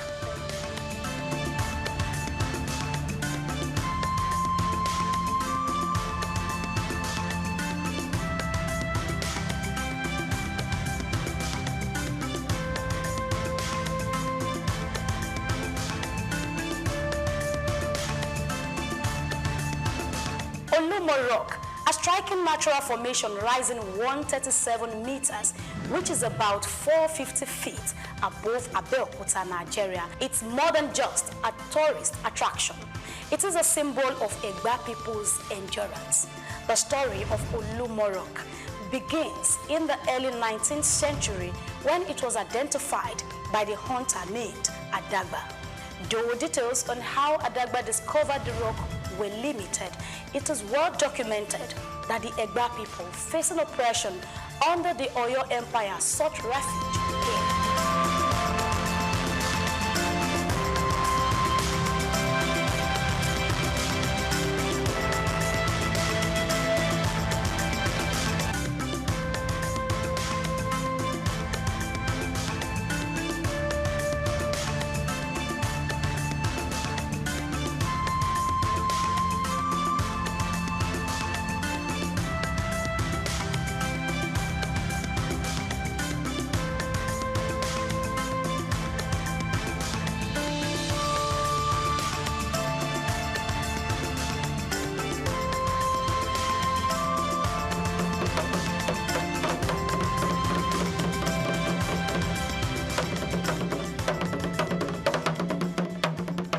So this is the cave. This was where the people of Egba took refuge during the war.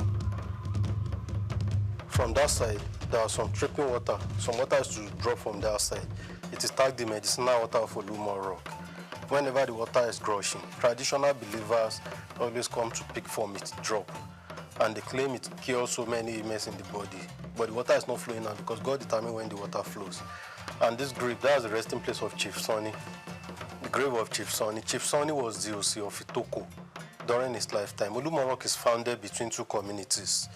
The entry point of Olumo Rock, where you came in from, is called Ikija, while the backside of Olumo Rock is called Itoko community. And this is a chieftaincy title in the Yoruba land. That is the chief sitting at the left of the king in palace. As we have the Otunba and Osioba, was a two-top position to the king.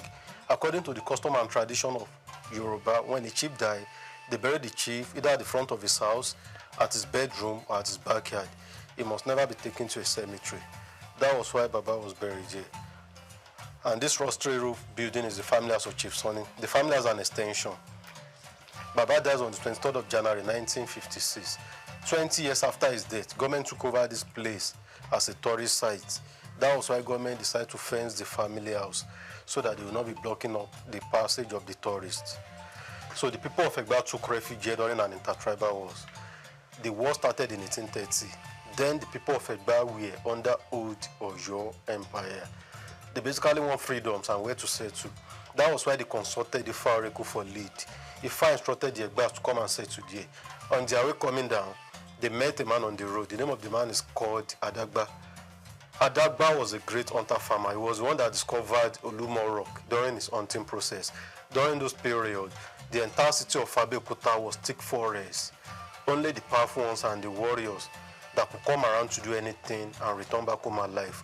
But when the Ifa instructed the Egbas to come, Shodeke, who was one of the founding fathers of Egba land, led the people of Egba down here. And they were here for years. During their stay, they took the natural suspension shape of the rock advantage and built their rooms. The rock is naturally standing. They only took the advantage of the shape and built their room. So the rock served as the roof of the room. 4 of the rooms they built as collapsed remains only that. Those are the signs of the fallen rooms. That was where they kept wives and children. Men and warriors will surround the rock so that the enemy will not gain access to this place. All these holes we are seen on the surface of the rock, that was where they do their grindings. Like we use blenders now, Yoruba call it Oluata. So the process of their grindings make the holes deep like this. After the war in 1833, the people of Egba asked from Ifa to confirm maybe they should leave this place to go back to where they came from. Ifa told them to keep on dwelling here, that this is where God has put an end to their problems. And that's how they derived the name to the rock, Olufimo. Olufimo means where God put an end to all our tribulations. Ibi tí Olúwa fi ogun wàhálà àti ìdààmú ayé wa mọ̀ sí Olufimo. But people later shorten it to Olumo to gain a very short word. Another meaning to Olumo, Olu in a Yoruba land means God. That's God Almighty. Mo means mode or molded.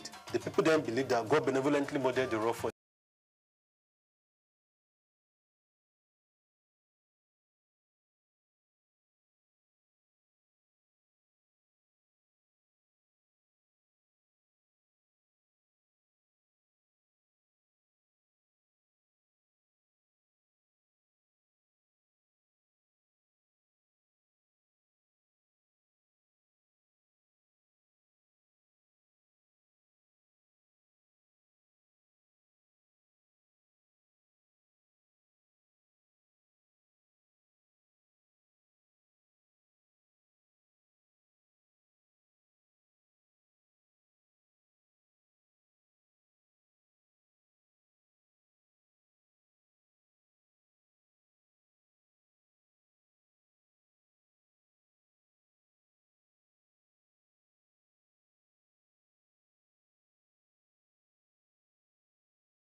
is a local temple where the people of Egba worship and make sacrifices to the deities of Olumo Rock.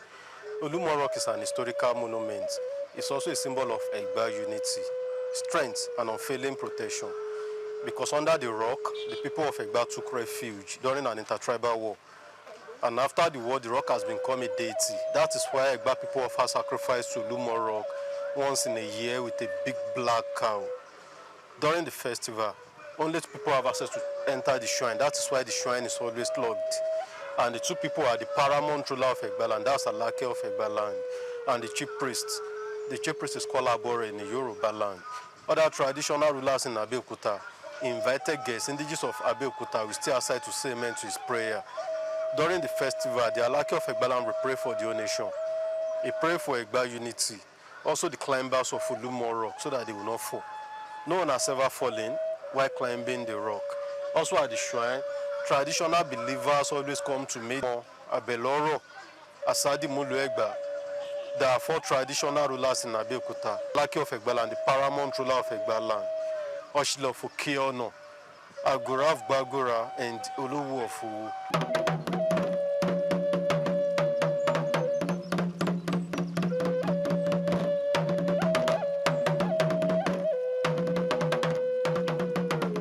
Traditional believers always come to make their requests in prayers. Maybe they're looking for words, children, or anything in life. So when the prayer is answered, those are made pledges while praying. We usually come back with their pledges. That's why we have those feather blood and stuff on the face of the shrine. Those are the sign of the pledges. And the people refer to the rock as Olumo Abelowo, Abelomo, Abeloro, Asadi Mulu Egba, meaning a deity you can pray through for words, children, and every other good things in life.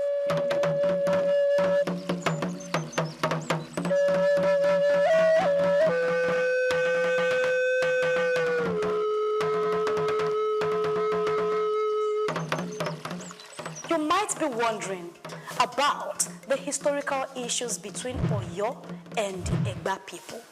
How Oyo to exert control over them. The western region of Nigeria, primarily composed of Yoruba descendants, was dominated by the Oyo Empire, a powerful political entity that rose to prominence around the 15th century. By the 18th century, Oyo had become one of the largest and most influential states in West Africa, known for its sophisticated governance, military strength, and expansive trade networks, controlling neighboring kingdoms, including the Egba. The governance of the Oyo Empire was centralized under the Alafi, the king, who was supported by a council of advisors and provincial governors. This structure enabled the empire to maintain stability and enforce laws across its vast territories. At its peak, Oyo thrived economically through agriculture, trade, and craftsmanship, establishing itself as a vibrant economic hub. However, its involvement in the transatlantic slave trade created significant instability in the region, leading the Egba people to seek independence from Oyo's control. Who is Lishabi?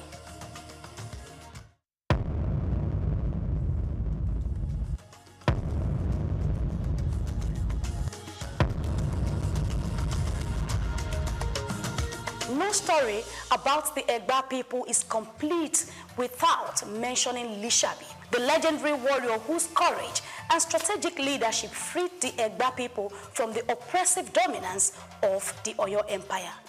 Lishabi heroism is etched deeply in the annals of Yoruba history, as he led a rebellion that broke the chance of subjugation and paved the way. Kala, a native of Itoku, Abeokuta, was not just a fearless leader, but also a tactician. In the late 18th century, the Egba were subject to heavy taxation and constant exploitation under Oyo's rule. To resist this, Lishabi secretly mobilized a group of Egba farmers and hunters into a covert warrior society called Egbearo, a vital step in organizing the rebellion. With his deep understanding of the terrain and his influence over his people, Lishabi led a series of coordinated guerrilla attacks against Oyo forces stationed in the Egba region. His strategy was not one of open warfare, but a methodical plan to undermine Oyo's authority. By ambushing Oyo tax collectors and military detachments, Lishabi weakened the empire's grip over treason with Oyo into a force for liberation. Following their eventual victory, the Egba people were freed from the oppressive rule. In 1830, this newfound freedom led to the establishment of Abeokuta, meaning under the rock, a city founded under the protective watch of Olumorok. Olumorok provided both a literal and symbolic refuge as it sheltered their people during their struggle for independence. From this safe haven, the Egba built a thriving community rooted in agricultural trade and craftsmanship, becoming a key cultural and economic hub in the region. Today, Lishabi Agbongbua-Kala's legacy is celebrated not just as a warrior, but as a symbol of unity and resilience. His actions not only ensured the survival of the Egba people, but also contributed to the rich historical and cultural fabric of Abeokuta and the entire Yoruba as a whole. By the mid-19th century, Abeokuta had attracted European missionaries like Thomas Freeman, whose introduction of Western education and Christianity left a lasting influence on the community. Inscription about the, just a little write-up. The next spot is where we used to have the mamas. So this was one of the water pots they drank from there. Yoruba quality cocoa. It's for water storage and preservation. Water point here is as cold as water from the refrigerator, but it has been cemented for proper preservation. The Yalorisha, they are here as the custodians of the rock, and people do come to them for spiritual consultation and a whole lot more. So this is a crown tree. Crown tree. Yoruba quality Gia cocoa. If a king has to be installed, or they want to make a chieftaincy title in a Yoruba land, they pluck from the leaf away a cocoa to coronate king. But this very one is mainly used for the paramount ruler of this town, Lake of Egala, only for him. And the tree has been growing there for over 250 years. It doesn't grow than this. So it has been. Poster of the newly studied Iyalumo, she's 98 years of age. And this is a poster reflecting the old Iyalumo. She died at the age of 37 years, over 2 years ago now. They have a deity they worship here, they call it Orisha Igu. Orisha Igu, that's the deity that controls longevity. They believe the more they worship, the longer they live. So they have other deities around. One of such is Orisha Ojubo Baluaye. Baluaye is the deity that controls chickenpox and measles. Yoruba call it Shopono. So if chickenpox or measles striking all over, they do consultation from here. So whatever instruction they get, so once they follow it, everything that comes up will disappear at the go. So that's Ojubo Baluaye right there. And this Ogun, god of iron, the famous god of iron. So we have a baobab tree. Baobab tree, B-A-O-B-A-B. In the eastern part of Nigeria, they call it Afo-Napunwa. In the northern part, they call it Kuka. Here in Southwest, we call it Gioshe. It botanica is Adansonia digitata. The significance of the tree is that traditional believers always come on there to pray for protections, because there's an adage in the Yoruba land that goes those. Wanipo do ikapa, apa okapa, wado ikai Gioshe, apa okoshe, wado ikakonga, konga oshe binukosi. Meaning there's no way you can wrap your arms around the tree. It is impossible because of its massiveness. That's why traditional believers always come on there to pray for protections. So that's the Gioshe right there. On the floor here we have the faces of the warlord, those that fought for Egba to gain their liberations. So their memorial sculpture was molded here. And the white share you are seeing there, that's type of money spent in the olden days. Cowrie share, Yoruba call it Oweyo.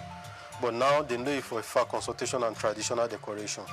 That's the olden days money spent in the olden days. Also they use it for a fact consultation.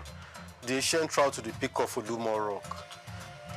Before modernization, this is only means of going up the rock. The ancient trail is a natural passage used by the warriors to access the rock.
as a beacon of history, attracting visitors from all over the world who seek to understand the resilience of the Egba people, showcasing various historical pieces, traditional items, and, on the other hand, the establishment and continuous celebration of the Lishabi festival.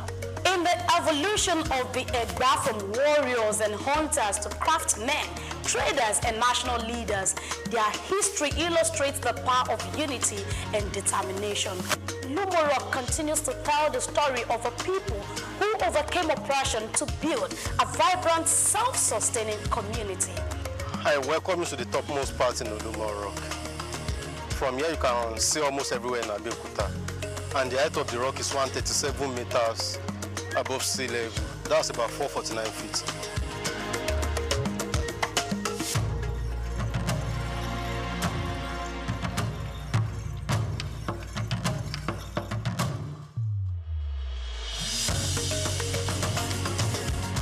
This is the rich, unyielding legacy of Olumorok, Lishabi, and the Egba people. A narrative of survival, courage, and transformation.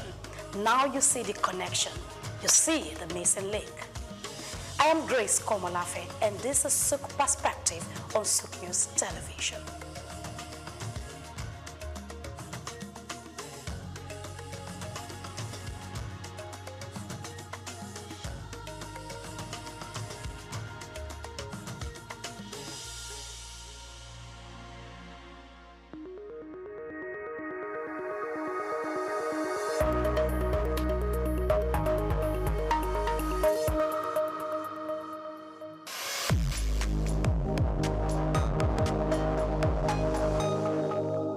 Majek Fashek's 1991 album, Spirit of Love, was a groundbreaking success in Nigeria.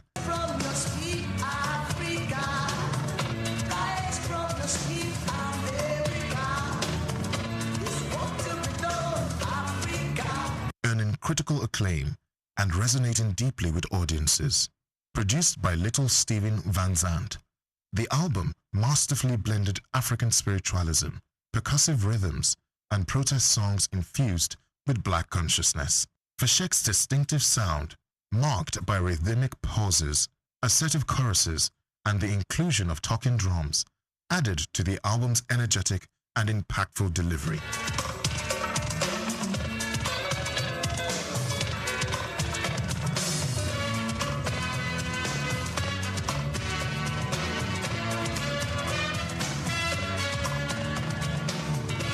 And spiritual struggle, reflecting the political and social climate of the time. The success of Spirit of Love, coupled with Fashek's tour alongside Tracy Chapman, cemented his place in the annals of the Nigerian music industry. In this music review and special report prepared by Bayo Olawe, we examined the profile, power, and legacy of Spirit of Love, a 10-track masterpiece that helped solidify reggae music's mainstream status in Nigeria in the early 1990s. The album opens with Beware, a wake-up call that urges Nigerians to remain vigilant against deceptive leaders and the manipulation of political power. The second track, So Long, Too Long, is a rallying cry for Africans and African Americans to awaken their potential and fulfill the dreams of revolutionary icons like Marcus Garvey and Martin Luther King Jr. In Majek Fashek Inner New York, Fashek reflects on his idealized vision of New York and the harsh reality of urban poverty and homelessness, revealing a sobering contrast. The title track, Spirit of Love, conveys a powerful message about the endurance of love over material wealth and worldly desires. On Ja People, the fifth track, Fashek criticizes oppressive political systems, likening those in power to Babylon people who exploit and subjugate the masses. He calls for resistance, lamenting humanity's obsession with control. In Religion is Politics, Fashek delivers a bold message about the misuse of religion to spread hate and fuel conflict. He urges people of different faiths to see beyond dogma and work together to build a better world. Holy Spirit presents a prophetic vision where 7 angels are sent to destroy the earth due to human transgressions. Yet, Fashek envisions a new heaven and earth, one filled with love, unity, and divine justice. I can see brothers and sisters, they're sharing love together now. I can see new heaven and new earth, oh Lord. Yes, I can see, yes, I can see, yes, I can see, brothers and sisters. With Send Down the Rain, Majek draws on the metaphor of rain as a reward for diligent effort. The track reflects his spiritual longing and anticipation for success based on the principle of reaping what one sows.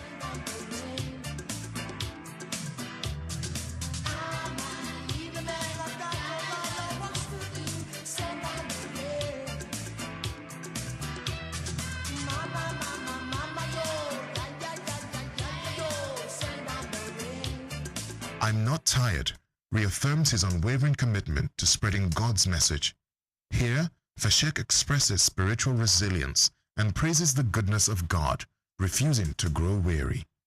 The album closes with I Come From the Ghetto, a powerful reflection on the struggles of ghetto life, child abuse, government neglect, and hardship. Yet, Fashek celebrates the strength of these communities, invoking figures like Nelson Mandela, Jesus Christ, and Marcus Garvey as examples of greatness emerging from humble beginnings. He reminds us of the universality of these struggles across Nigeria, the US, and the UK. With Spirit of Love, Majek Fashek delivered a masterclass in artistry and advocacy. The album remains one of the finest reggae albums to emerge from Nigeria, exploring themes of love, peace, unity, corruption, self-awareness, revolution, spirituality, and racial equality. The perfect blend of traditional percussion, particularly the gong-gong and electric guitar, gives the album a timeless edge, merging the soul of Africa with global reggae rhythms. Spirit of Love is more than just an album. It is a cultural artifact, a sonic protest, and a spiritual message. It elevated Majek Fashek as a voice of the people and established reggae not just as entertainment in Nigeria, but as a force for awareness, resistance, and healing. Its enduring legacy is a reminder that music, like literature, can move a nation, challenge its leaders, and inspire its people. I'm Moyosore Adebi for SOUQ News TV.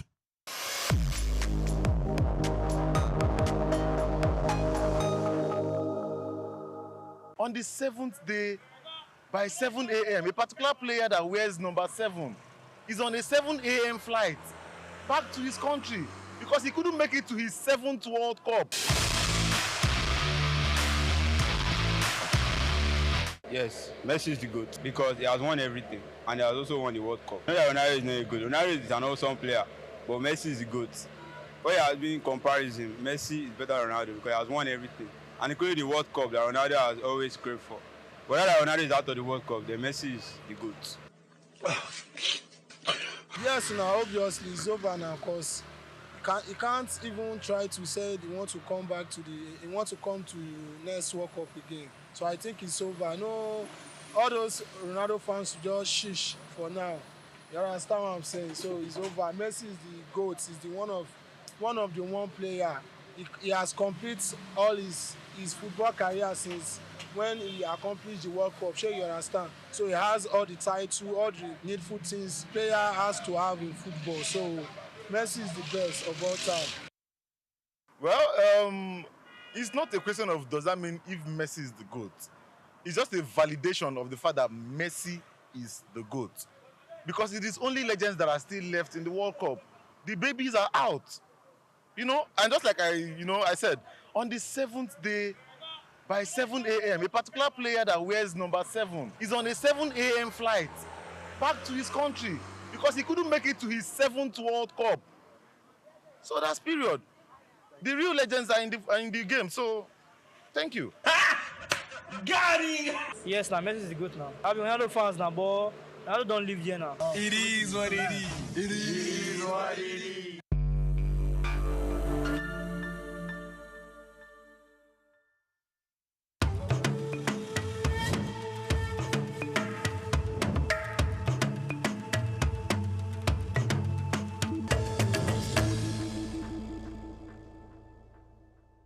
Welcome to Words of Our Fathers. Today, we'll be looking at a proverb. When the music changes, so does the dancing. What does this mean? It means that we must change. There must be change. Change is necessary in society. For companies, for individuals, for communities, for firms, for organizations, for the country itself. In the business world, there's something called diversification, where a company decides to either change a brand or go into other brands or go into other areas of manufacturing. For an individual, there's a need to change, the need to train, the need to develop one for the future. For communities, there's need for change. You need to build roads, you need to have water supply, you need to have electricity. One cannot just sit down and fold exams thinking something will fall from the skies. We must endeavor to change, we must endeavor to initiate, create. So as we begin today, let us consider change. Let us consider new initiatives that will make life better for our people. The words of our fathers are words of wisdom. My name is Bayo Olaoye.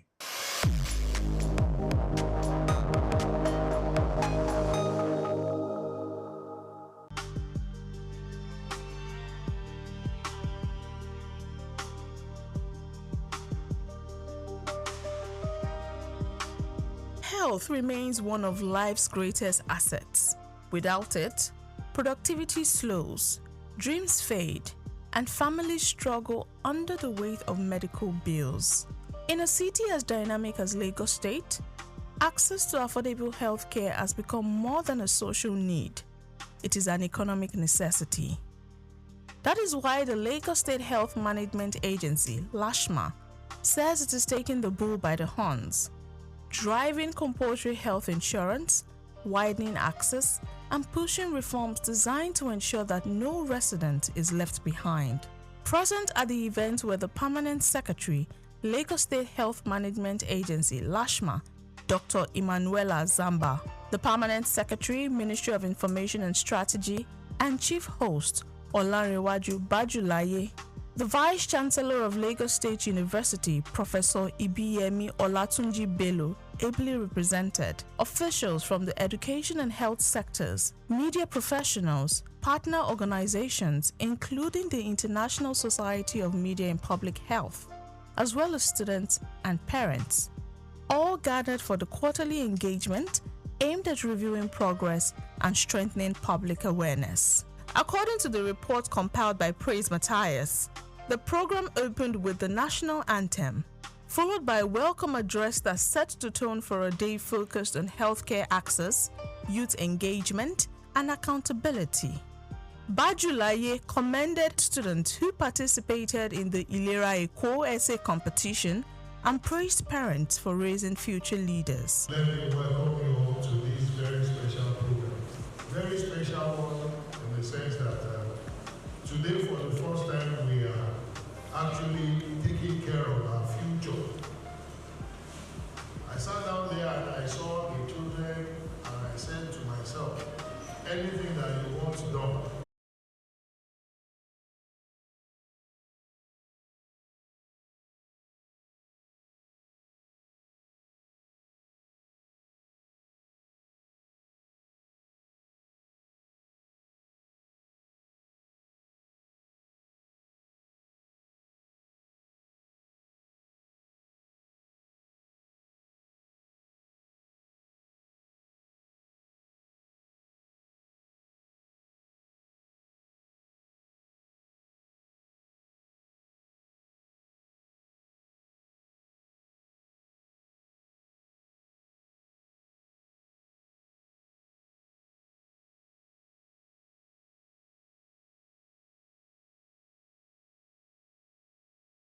irrespective of your field, you can provide a solution.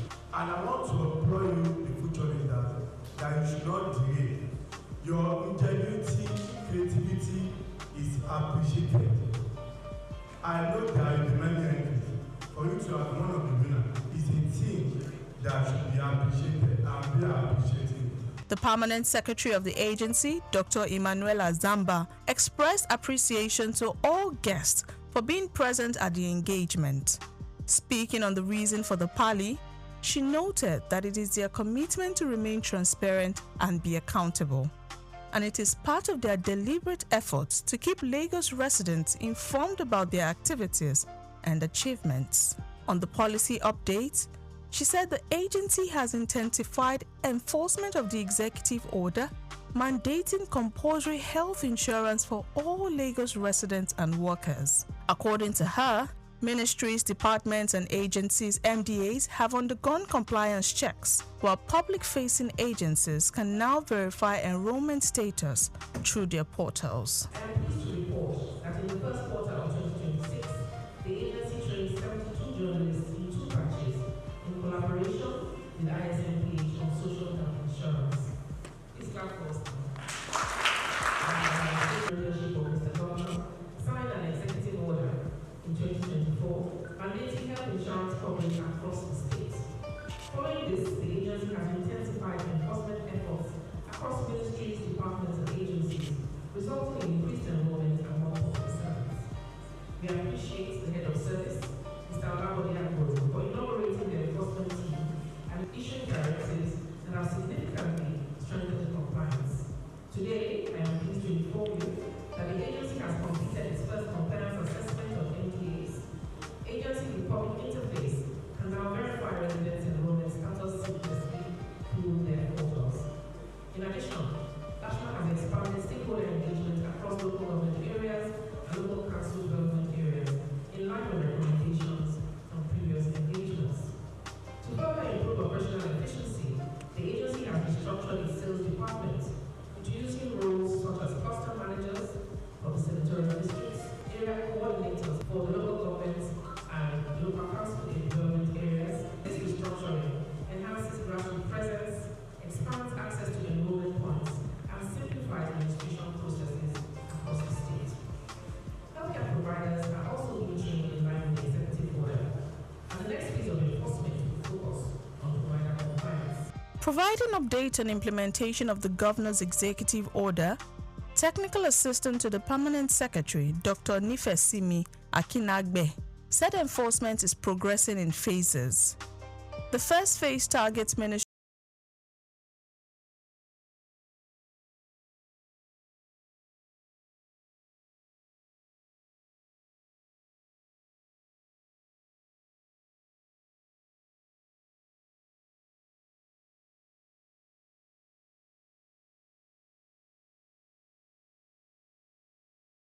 on the Lagos State Social Health Insurance Scheme, which is called Ilera Eco.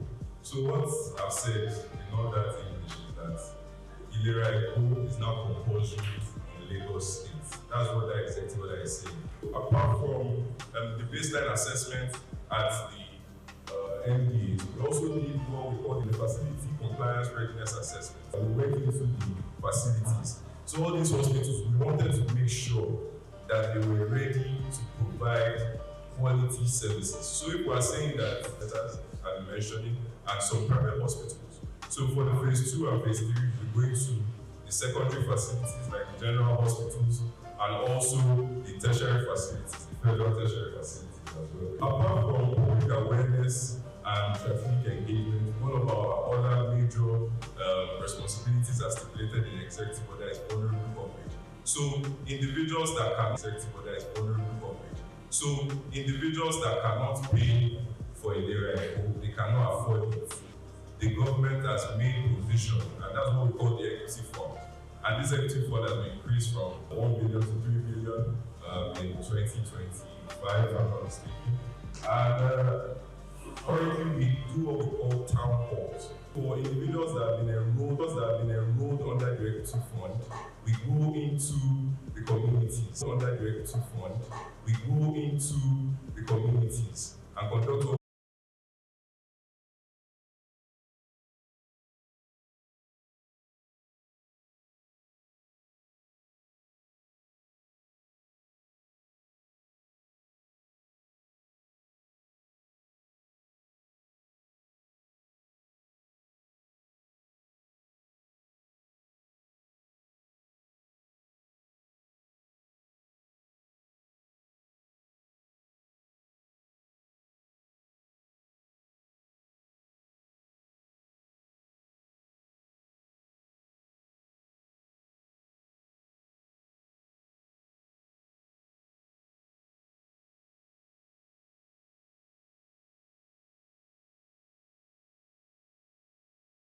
people the opportunity to pay small, as we say. So they will pay money into their electronic wallet in conjunction with our partners.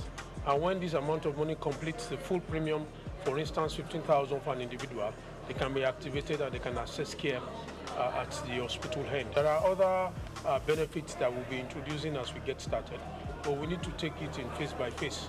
So as we get started now, make your instrumental payments. When it completes, you can access care, continue your wallet savings, and then you can get interest on that savings and much more benefit that will be coming the ways of Lagosians as within a period of 3 months. You can save up to 15,000 naira.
Naira. Senior secondary students offered prizes up to 150,000 naira. For the Future Health Leaders category, open to senior secondary school students, top winners received up to 200,000 naira. And in the UHC Innovators category for undergraduate and youths, the star prize stood at 250,000 naira. Winners were also decorated as Ilera Eco advocates, charged with promoting healthy living and health insurance awareness in their communities. Ilera Eco is a scheme. Their idea is to make healthcare quite affordable and of a good quality to the residents of Lagos State. From today's activity, what I also want to tell residents of Lagos State is that they should enroll in the Ilera Eco scheme. It's a very good one. I just want to say a big thank you to organizers of this competition and then this event. Thank you for honoring me with this award. I really appreciate it. I felt excited, I felt motivated, I felt thrilled because something to keep me motivated that success is not something that comes easily. It requires energy, requires consistency. I feel excited because I didn't expect this opportunity. I'm very happy so much. They are good to help family about debit. It helps family save money. From policy enforcement to youth advocacy, from financial innovation to public engagement, the event reflected a clear message. Health insurance is no longer optional awareness. It is becoming a social responsibility. As Lagos continues its push towards universal health coverage, Lashma says transparency, collaboration, and innovation will remain central to building a healthier state.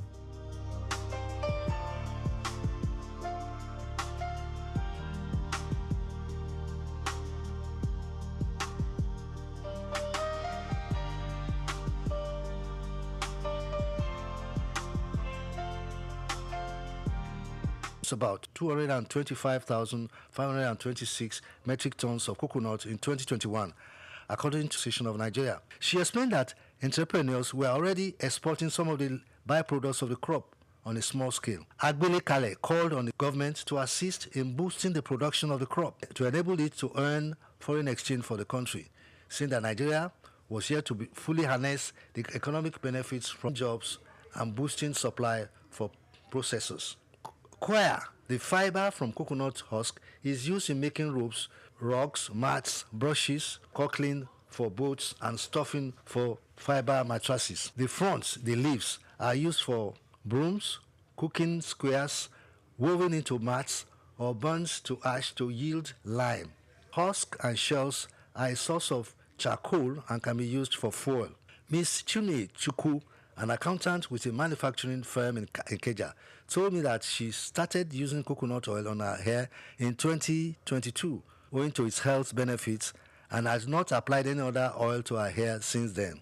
The increased demand is being felt across industries that use it as raw materials, suggesting that the price will continue to surge according to experts. The prices of coconut has increased by over 100% from an average of 250 naira in January 2024 to an average of 500 naira for a small size currently, according to our survey. There is hope in the coconut. Bayo Olaoye, SOUQ News.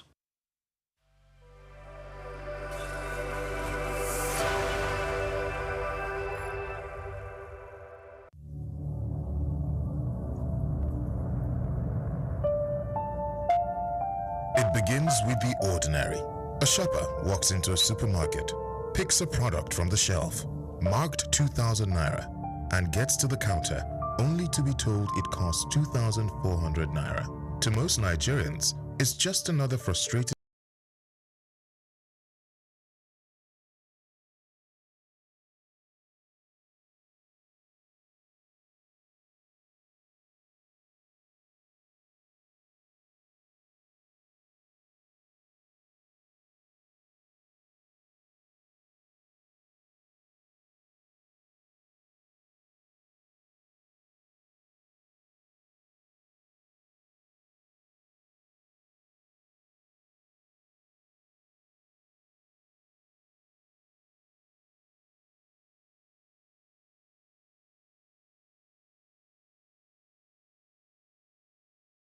remains one of Nigeria's most competitive sectors.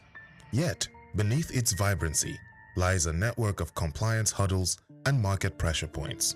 Bayo Olaoye notes in this special report that the FCCPC continues to face tough challenges in maintaining balance between regulation and market realities. He explains that some traders be safe for ordinary use. Unsafe products must be withdrawn immediately once identified. It also guarantees the right to information, ensuring that consumers receive accurate details about price, composition, quantity, and use conditions before purchase. Where goods turn out defective, the consumer is entitled to repair, replacement, or refund. Sections of the FCCPA further prohibit false representation, bait advertising, and exaggerated claims, with sanctions reaching up to 10% of a company's annual turnover. Olaoye points out that state agencies such as LASCOPA complement FCCPC's efforts, helping consumers access information, redress, and awareness of their rights. Despite these laws, FMCG companies operate under immense economic strain. Rising inflation, forex shortages, and unpredictable input costs have made compliance increasingly difficult. Several multinationals have either scaled down or exited the Nigerian market, citing high operating costs and regulatory pressures. Still, as Olaoye observes, consumer protection and fair competition remain non-negotiable principles for any healthy economy. In 2023, the FCCPC fined a multinational FMCG company $110 million for abusing market dominance and stifling competition. Olaoye highlights the case as a major signal of the Commission's resolve to hold both local and foreign players accountable. Olaoye argues that compliance should not be viewed merely as a legal requirement, but a strategic business investment that strengthens consumers' trust and market.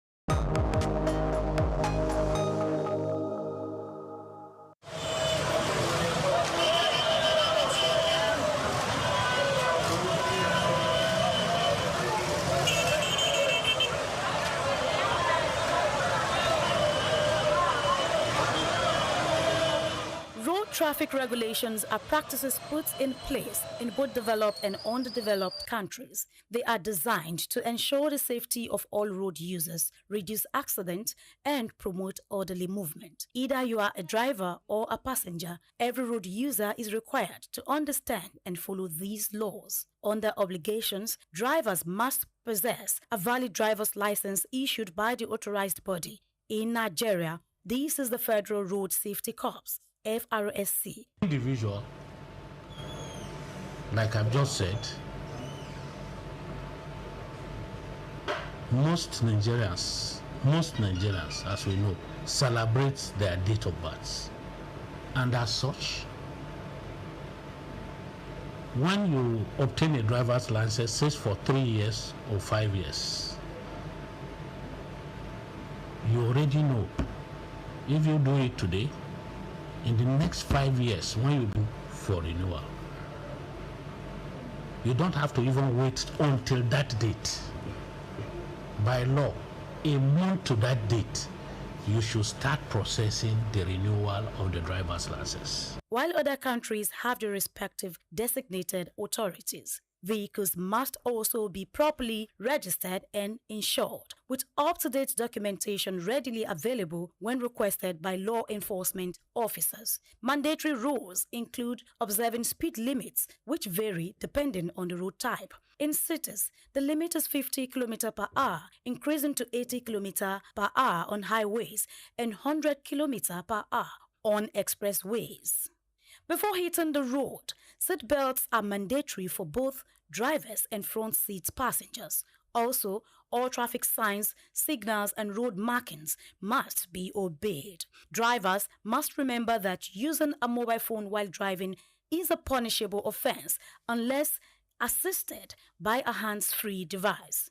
Drunk driving is illegal, with penalties ranging from fines and license suspension to imprisonment. For passengers, wearing seatbelts is essential, and distracting the driver should be avoided at all costs.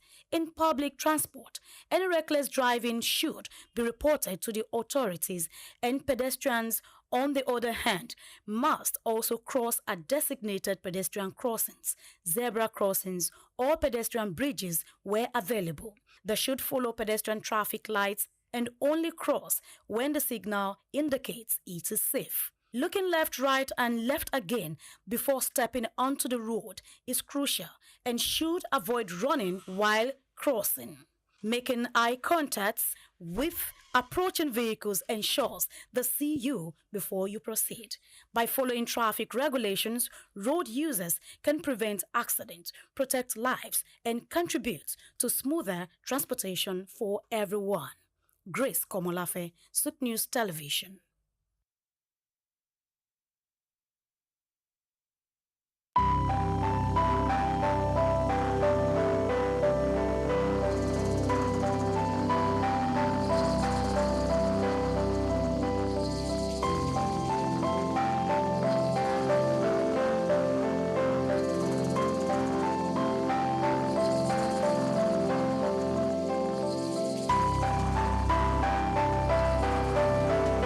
Trafalgar Square, established in 1844, is a symbol of British naval history and a popular cultural spot in London. Named after the 1805 Battle of Trafalgar, it has been the site of celebrations, protests, and cultural events, representing the changing identity of the city. It houses several landmarks, like the Nelson Column, St. Martin-in-the-Fields Church, and the National Gallery. The Nelson's Column, a tribute to a naval hero, is the main feature of Trafalgar Square. Standing 52 meters tall, completed in 1843, it honors Admiral Horatio Nelson's victory at Trafalgar. The column is topped with a statue of Nelson, and 4 bronze panels at its base show scenes from his battles. Surrounding it are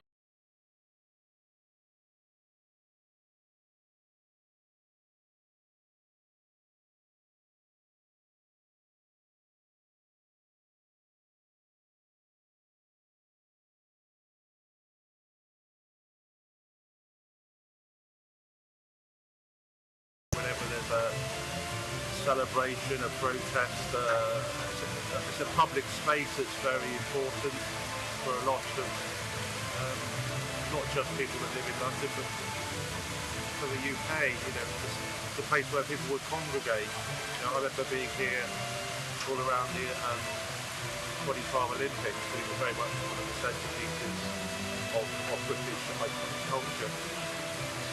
Yeah, no, you used to be able to climb on the lions when I was younger, but you can't do anymore. So there you go. That's progress for you. St. Martin's in the Fields. And then I remembered that this church sometimes has classical music on, so I just popped in. And there's no concert, but there were some people practicing. So there's a quartet of violins, and they made some lovely sort of practice for some classical concert. So I really enjoyed just sitting there for 10 minutes listening to it. It's lovely. It's a really nice church, and it's nice that we give it music much time.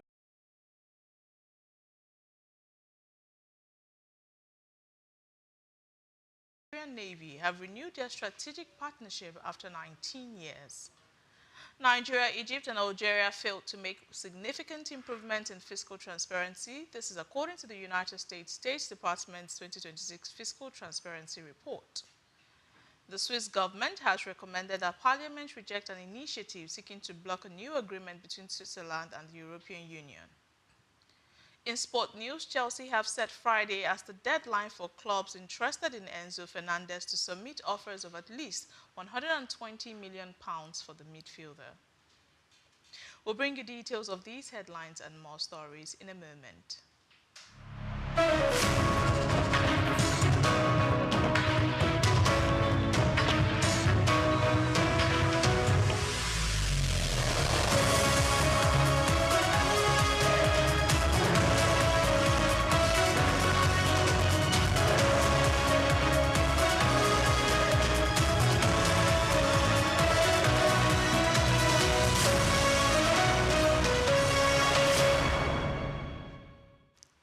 Beginning Nigeria, public submissions on the proposed National Policing Bill closed 5 p.m. today, Thursday, 13th of August 2026, as the presidency seeks wider public input on plans to establish state police. Chief of Staff to the President and Chairman of the Presidential Working Group on the National Policing Bill, Femi Gbajabiamila, announced the deadline on Wednesday and urged Nigerians to submit their views before the consultation ends. The consultation is intended to bring citizens' experiences and professional expertise into the proposed legislation. At its core is the question of how state police could cooperate alongside existing federal security structures, particularly in addressing security challenges that vary significantly across Nigeria's different regions. The outcome could have far-reaching implications for policing and public safety. Now, if properly designed, state police could bring law enforcement closer to communities and improve local intelligence and responsiveness. However, the legislation will also need to address issues including political interference, command structures, accountability, funding, and coordination between federal and state authorities. Now, the federal government is considering two measures aimed at making locally produced crude oil more accessible to domestic refineries amid concerns over pricing and logistics that continue to constrain refinery operations. The proposals include allowing producers to deliver crude directly to nearby refineries and providing refiners with discounts on transportation and handling costs incorporated into crude prices. The Crude Oil Refinery Owners Association of Nigeria says the measures could lower the cost of feedstock and make domestic crude supplies more predictable. Direct deliveries would potentially reduce logistical bottlenecks, while lower transportation and handling charges could make locally sourced crude more commercially viable for refiners. The broader impact could extend across Nigeria's downstream petroleum sector. Now, more reliable and affordable crude supplies would support higher refinery utilization, strengthen domestic refining capacity, and potentially reduce reliance on imported petroleum products. In another news, the federal government has approved tax waivers for nearly 4,000 electric vehicles imported into Nigeria during the first half of 2026, marking the first batch produced under a new initiative to encourage electric mobility. The policy combines tax incentives with efforts to promote local vehicle assembly as part of Nigeria's broader transition towards cleaner transportation.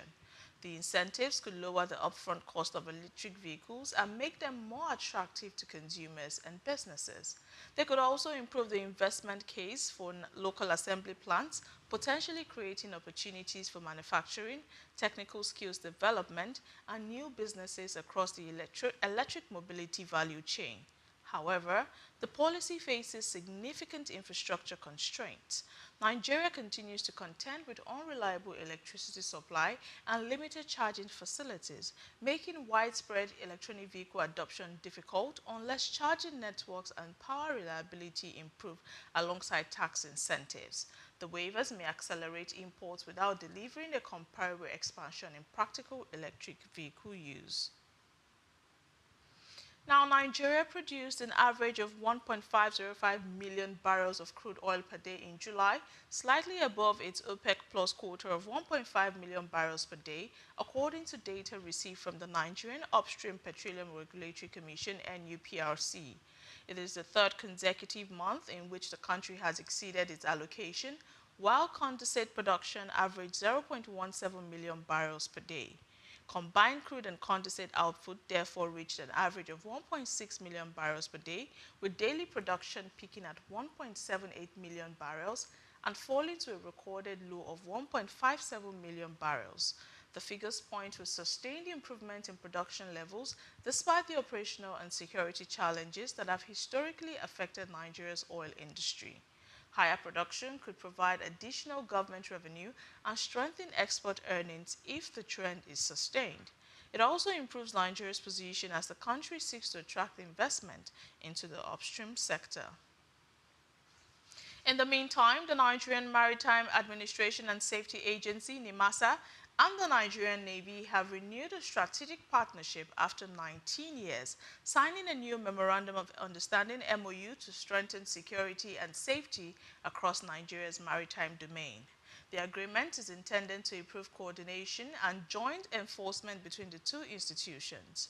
The MOU was signed at the Nigerian Navy headquarters in Abuja by NIMASA Director General Dr. Dayo Moberola and Chief of the Naval Staff, Vice Admiral Idi Abbas. It provides a framework for deeper institutional cooperation as Nigeria continues to confront maritime threats and the operational challenges associated with securing its extensive waters.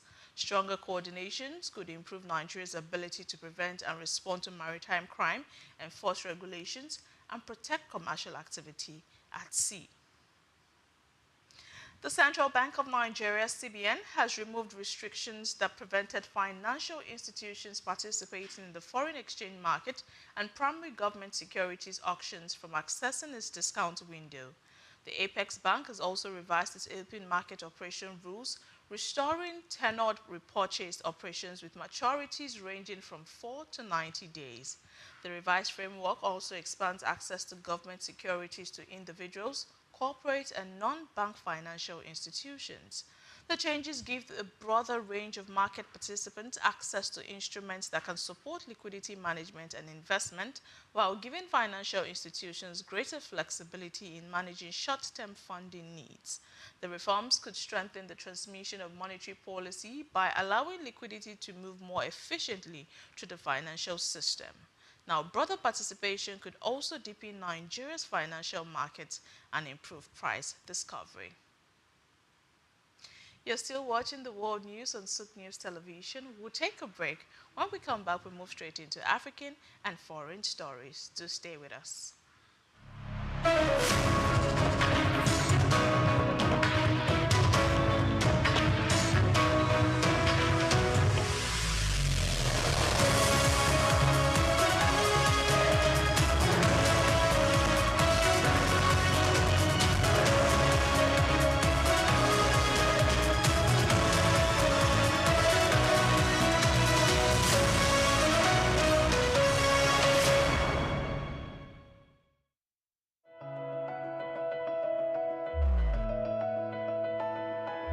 The economy is changing.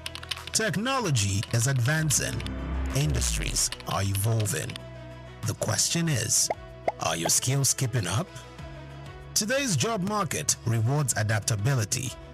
New skills create new opportunities, and continuous learning increases earning power. Whether it's digital literacy, technical training, financial education, or entrepreneurship, investing in your skills is one of the smartest investments you can make. Because buildings and machines drive development, but skilled people drive economies. Learn more, earn more, contribute more. Empower yourself, strengthen the workforce, build the future. This message supports sustainable economic development.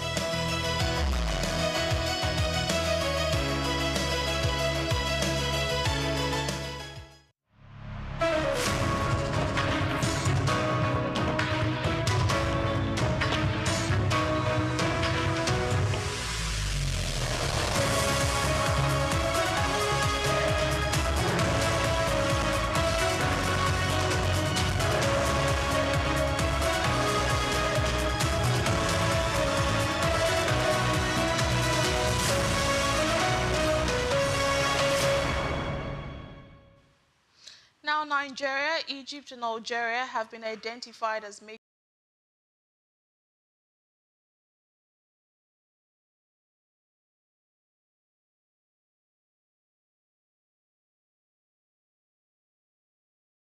of budgets and actual expenditure could improve public trust and make government spending easier to scrutinize. West Africa could create a regional energy market worth as much as 3 trillion naira by 2035 if its 16 countries integrate their energy systems and supporters of the approach argue that a single interconnected system could make it easier to move electricity between countries, improve reliability, and create a larger market capable of attracting substantial private investment. The potential impact is particularly significant for a region still facing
where the country nearly doubled its planned coal mining capacity in 2025 to 638 million metric tons annually, accounting for much of the global increase in proposed coal projects. The global pipeline of planned capacity rose 11% to 2.52 billion tons annually as India seeks to expand domestic coal production to meet growing electricity demand. Most of India's proposed projects are concentrated in Jharkhand and Odisha, where coal resources are extensive. The expansion reflects the government's efforts to ensure adequate energy supplies as electricity demand rises, even as renewable energy continues to expand. The strategy carries a longer-term financial and environmental risk. Global coal demand is expected to plateau by 2030 as renewables gain ground, raising the possibility that some new mines could become uneconomic before the end of their expected operating lives. Now, Turkey, Saudi Arabia, and Pakistan have agreed to establish political and military mechanisms for closer security cooperation under the Mecca Joint Defense Agreement. The framework includes working groups involving defense and foreign ministers as well as military chiefs, with the three countries agreeing that an armed attack against one member would be treated as an attack against all three. The agreement goes beyond mutual defense, as it also provides for cooperation between defense industries, including military exercises, weapons production, and technology transfers. The countries intend to integrate part of their industrial capabilities and supply chains while developing joint defense. The pact could reshape security cooperation among three strategically important countries spanning the Middle East and South Asia. Greater defense industry integrate new opportunities for military production. We move on to Thailand, where the country's economy is expected to slow sharply in the second quarter, with weaker household consumption offsetting support from export and private investment. A poll of 15 economists conducted between August 17th and 12th forecast year-on-year growth of 1.7% between April and June, down from 2.8% in the first quarter. Economists also expect the economy to have contracted on a quarterly basis, highlighting growing pressure on domestic demand. The weaker consumption outlook suggests households remain cautious even as exports and private investment continue to provide some support to economic activity. The slowdown raises questions about the strength of Thailand's recovery during the second half of the year. If household spending remains weak, policymakers may face increased pressure to support domestic demand while maintaining economic stability. Now in South Korea, the country is increasing financial support for construction projects and easing regulations affecting young home buyers as the government attempts to stabilize a housing market facing intense price pressure. The measures come as the administration of President Lee Jae-myung responds to concerns over rapidly rising property prices and housing affordability. The government had earlier proposed higher taxes on wealthy homeowners as part of efforts to cool the market. The latest package takes a different approach by focusing on increasing housing supply and improving access for younger buyers, while providing greater support for construction projects. The policy reflects the difficulty of managing a housing market where prices are rising faster than affordability for many households. Increasing supply could ease longer-term pressure, while measures targeted at younger buyers could improve access to home ownership. In another news, the Swiss government has recommenced the parliament reject an initiative seeking to block a new agreement between Switzerland and the European Union. The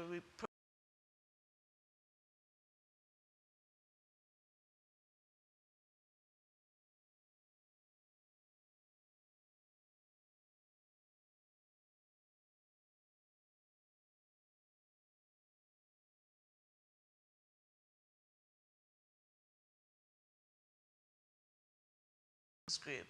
Its supporters want to strengthen Swiss independence by expanding compulsory referendums on international treaties, potentially giving voters greater influence over major agreements with the EU.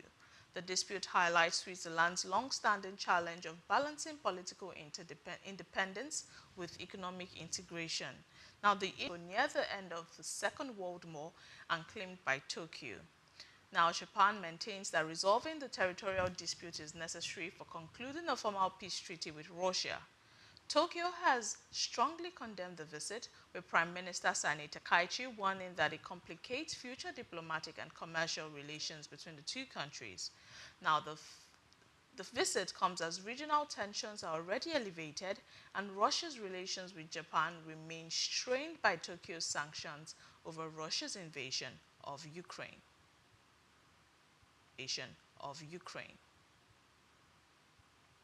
Five British water companies will be permitted to increase customer bills from 2027 after regulator of what provisionally approved up to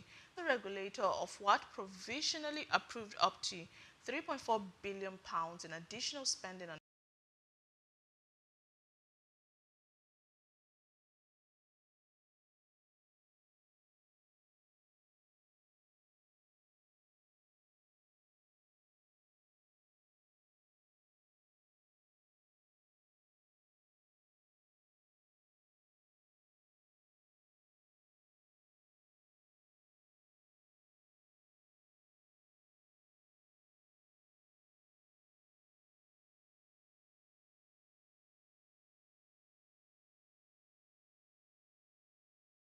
what you buy, but about the kind of economy you want to build. When you support a local business, you help create jobs, you help families earn, you help communities grow. Small businesses are the backbone of our economy. They reinvest in our neighborhoods. They create opportunity close to home. Before you click buy or choose where to shop, pause and ask, is there a local option? Because strong local businesses mean stronger cities. Stronger cities mean a stronger nation. Support local. Build the future. This message is brought to you in the interest of economic growth and national development.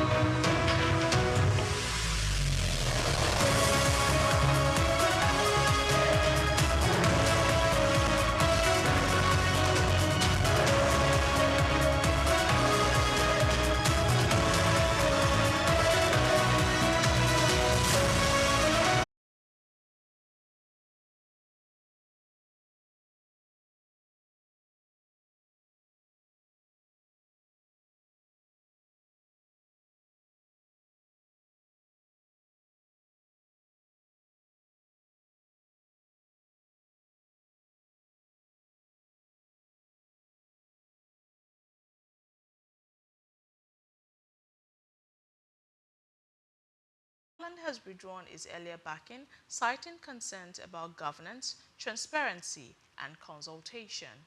The competing positions indicate that the election could become a wider debate over FIFA's governance and commercial strategy.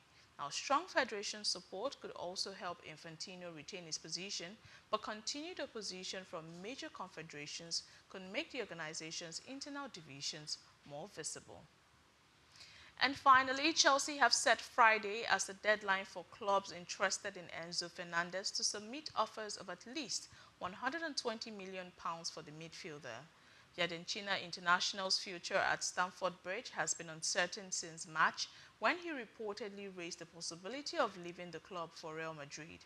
Fernandez's agent, Xavier Pastor, subsequently claimed that the midfielder was underpaid and wanted to leave after a difficult season at Chelsea.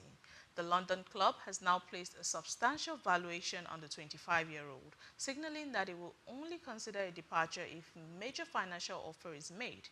Now, if a club meets the £120 million valuation, Fernandez could become one of the most expensive midfielders in football's history. For Chelsea, a sale at that level would generate significant funds that could be redirected into squad building, while retaining him would preserve a major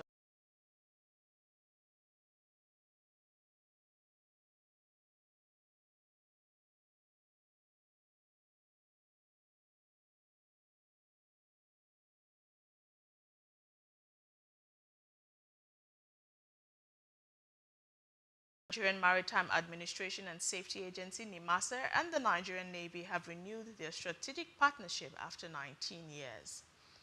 Nigeria, Egypt, and Algeria have failed to make significant improvements in fiscal transparency. This is according to the United States State Department 2026 Fiscal Transparency Report. The Swiss government has recommended that Parliament reject an initiative seeking to block a new agreement between Switzerland and the European Union.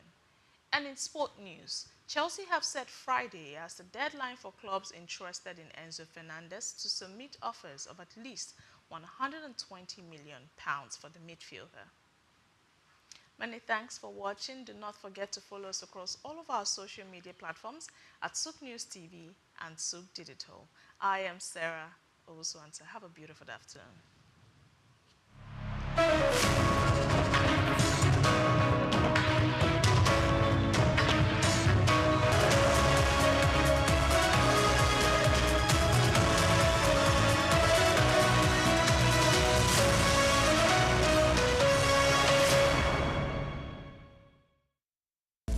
Just what you need right here at Femi Wash Media. Call it the Midas Touch and you wouldn't be wrong. Let us record, produce, mix and master your audio like nobody does. Reach us on our contact today for the best quality job.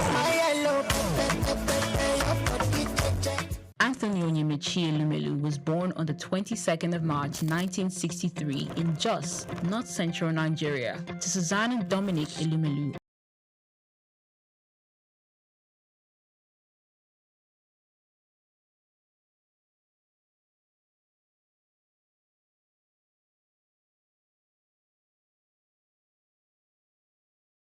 Sector.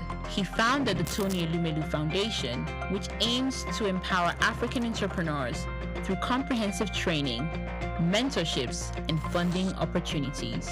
In addition to his professional achievements, he's also a family man, married to Dr. Adele Vivian Elumelu, and together they have 7 children. In 2020, his efforts were acknowledged when he was named one of Time's 100 most influential people in the world.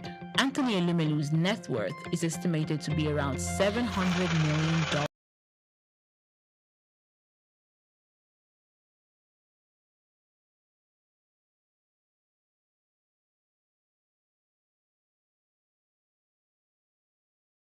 Generation of African entrepreneurs.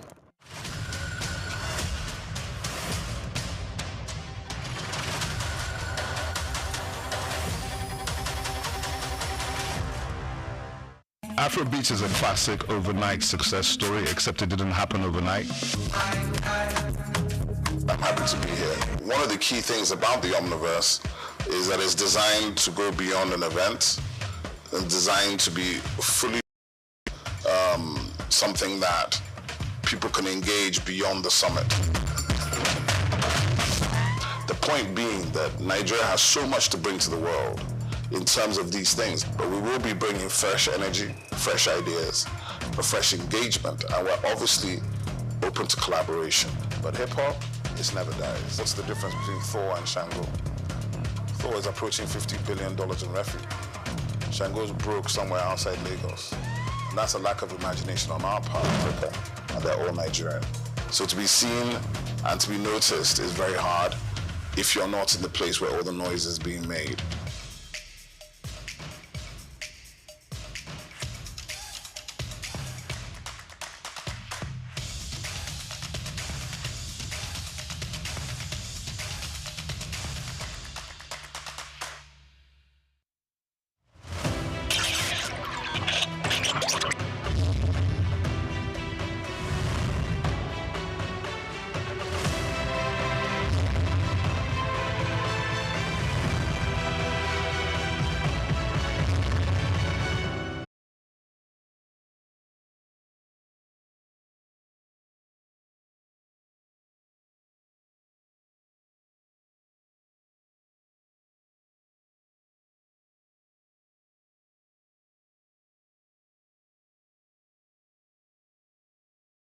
In a researcher and then a research professor. This is the background that I have. Call him a round peg in a round hole, and you won't be wrong, as he hit the ground running, leaving a lot of innovations on his trail, achieving great strides in the areas of education, agriculture, and health, thereby raising the bar in R&D, a natural medicine for the agency. From May 2023, when he was appointed, within just a few months, 4 oral solid dosage formulation products were unveiled. My greatest moment actually happened on 8th of March 2024, when they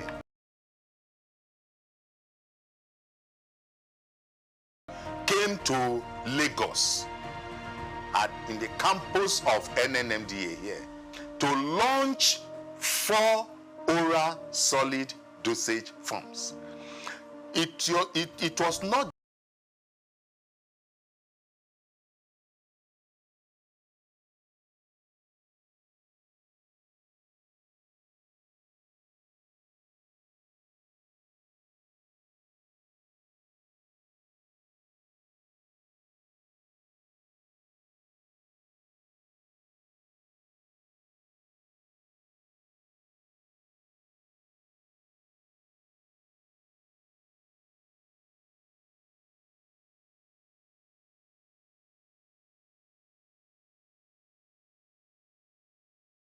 within these 2 years too, because the country saw that we had made explosive advancement in this area, we got upgraded to what we call an awarding body for national skills acquisition in traditional medicine.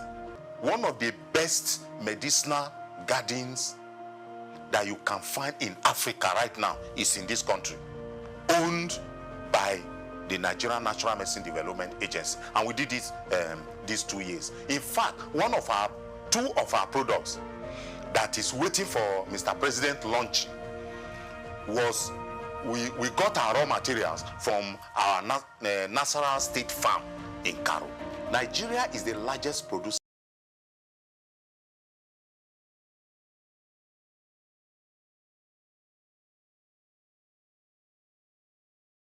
of such products, plus 5 of what we did the previous years is available, and people, because we are a research institution not capacitated or competent as by reason of mandate and skilling to do marketing, we do proof of concept, and we wait for entrepreneurs of pharmaceutical industries, nutraceutical industries, food industries to come take them to the market, right? But we also owe, because like I said, the huge component of the Renewed Hope agenda is that people should be attended to, so that they know that they cannot lose their hope completely in their country. So in this environment, anybody who wants drug for hypertension, for malaria, for erectile dysfunction, for arthritis, for diabetes, for hepatitis, for about at least 8 different disease areas, they come to our pharmacy here to get the drugs. The past 2 years, under the leadership of Professor Martins Emeje, has seen human capacity development like never before. A development that propelled the agency's researchers into breaking new ground. This agency had never, in its almost 30 years of existence,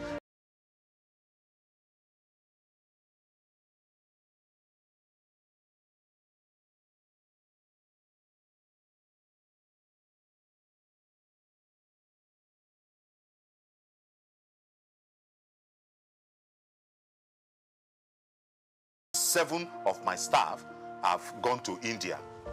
Quality assurance has been one of the top priorities of the NNMDA Director General and the accreditation of the agency's Laboratory and Product Development Unit for Pharmacy Internship Program by the Pharmacy Council of Nigeria a year ago.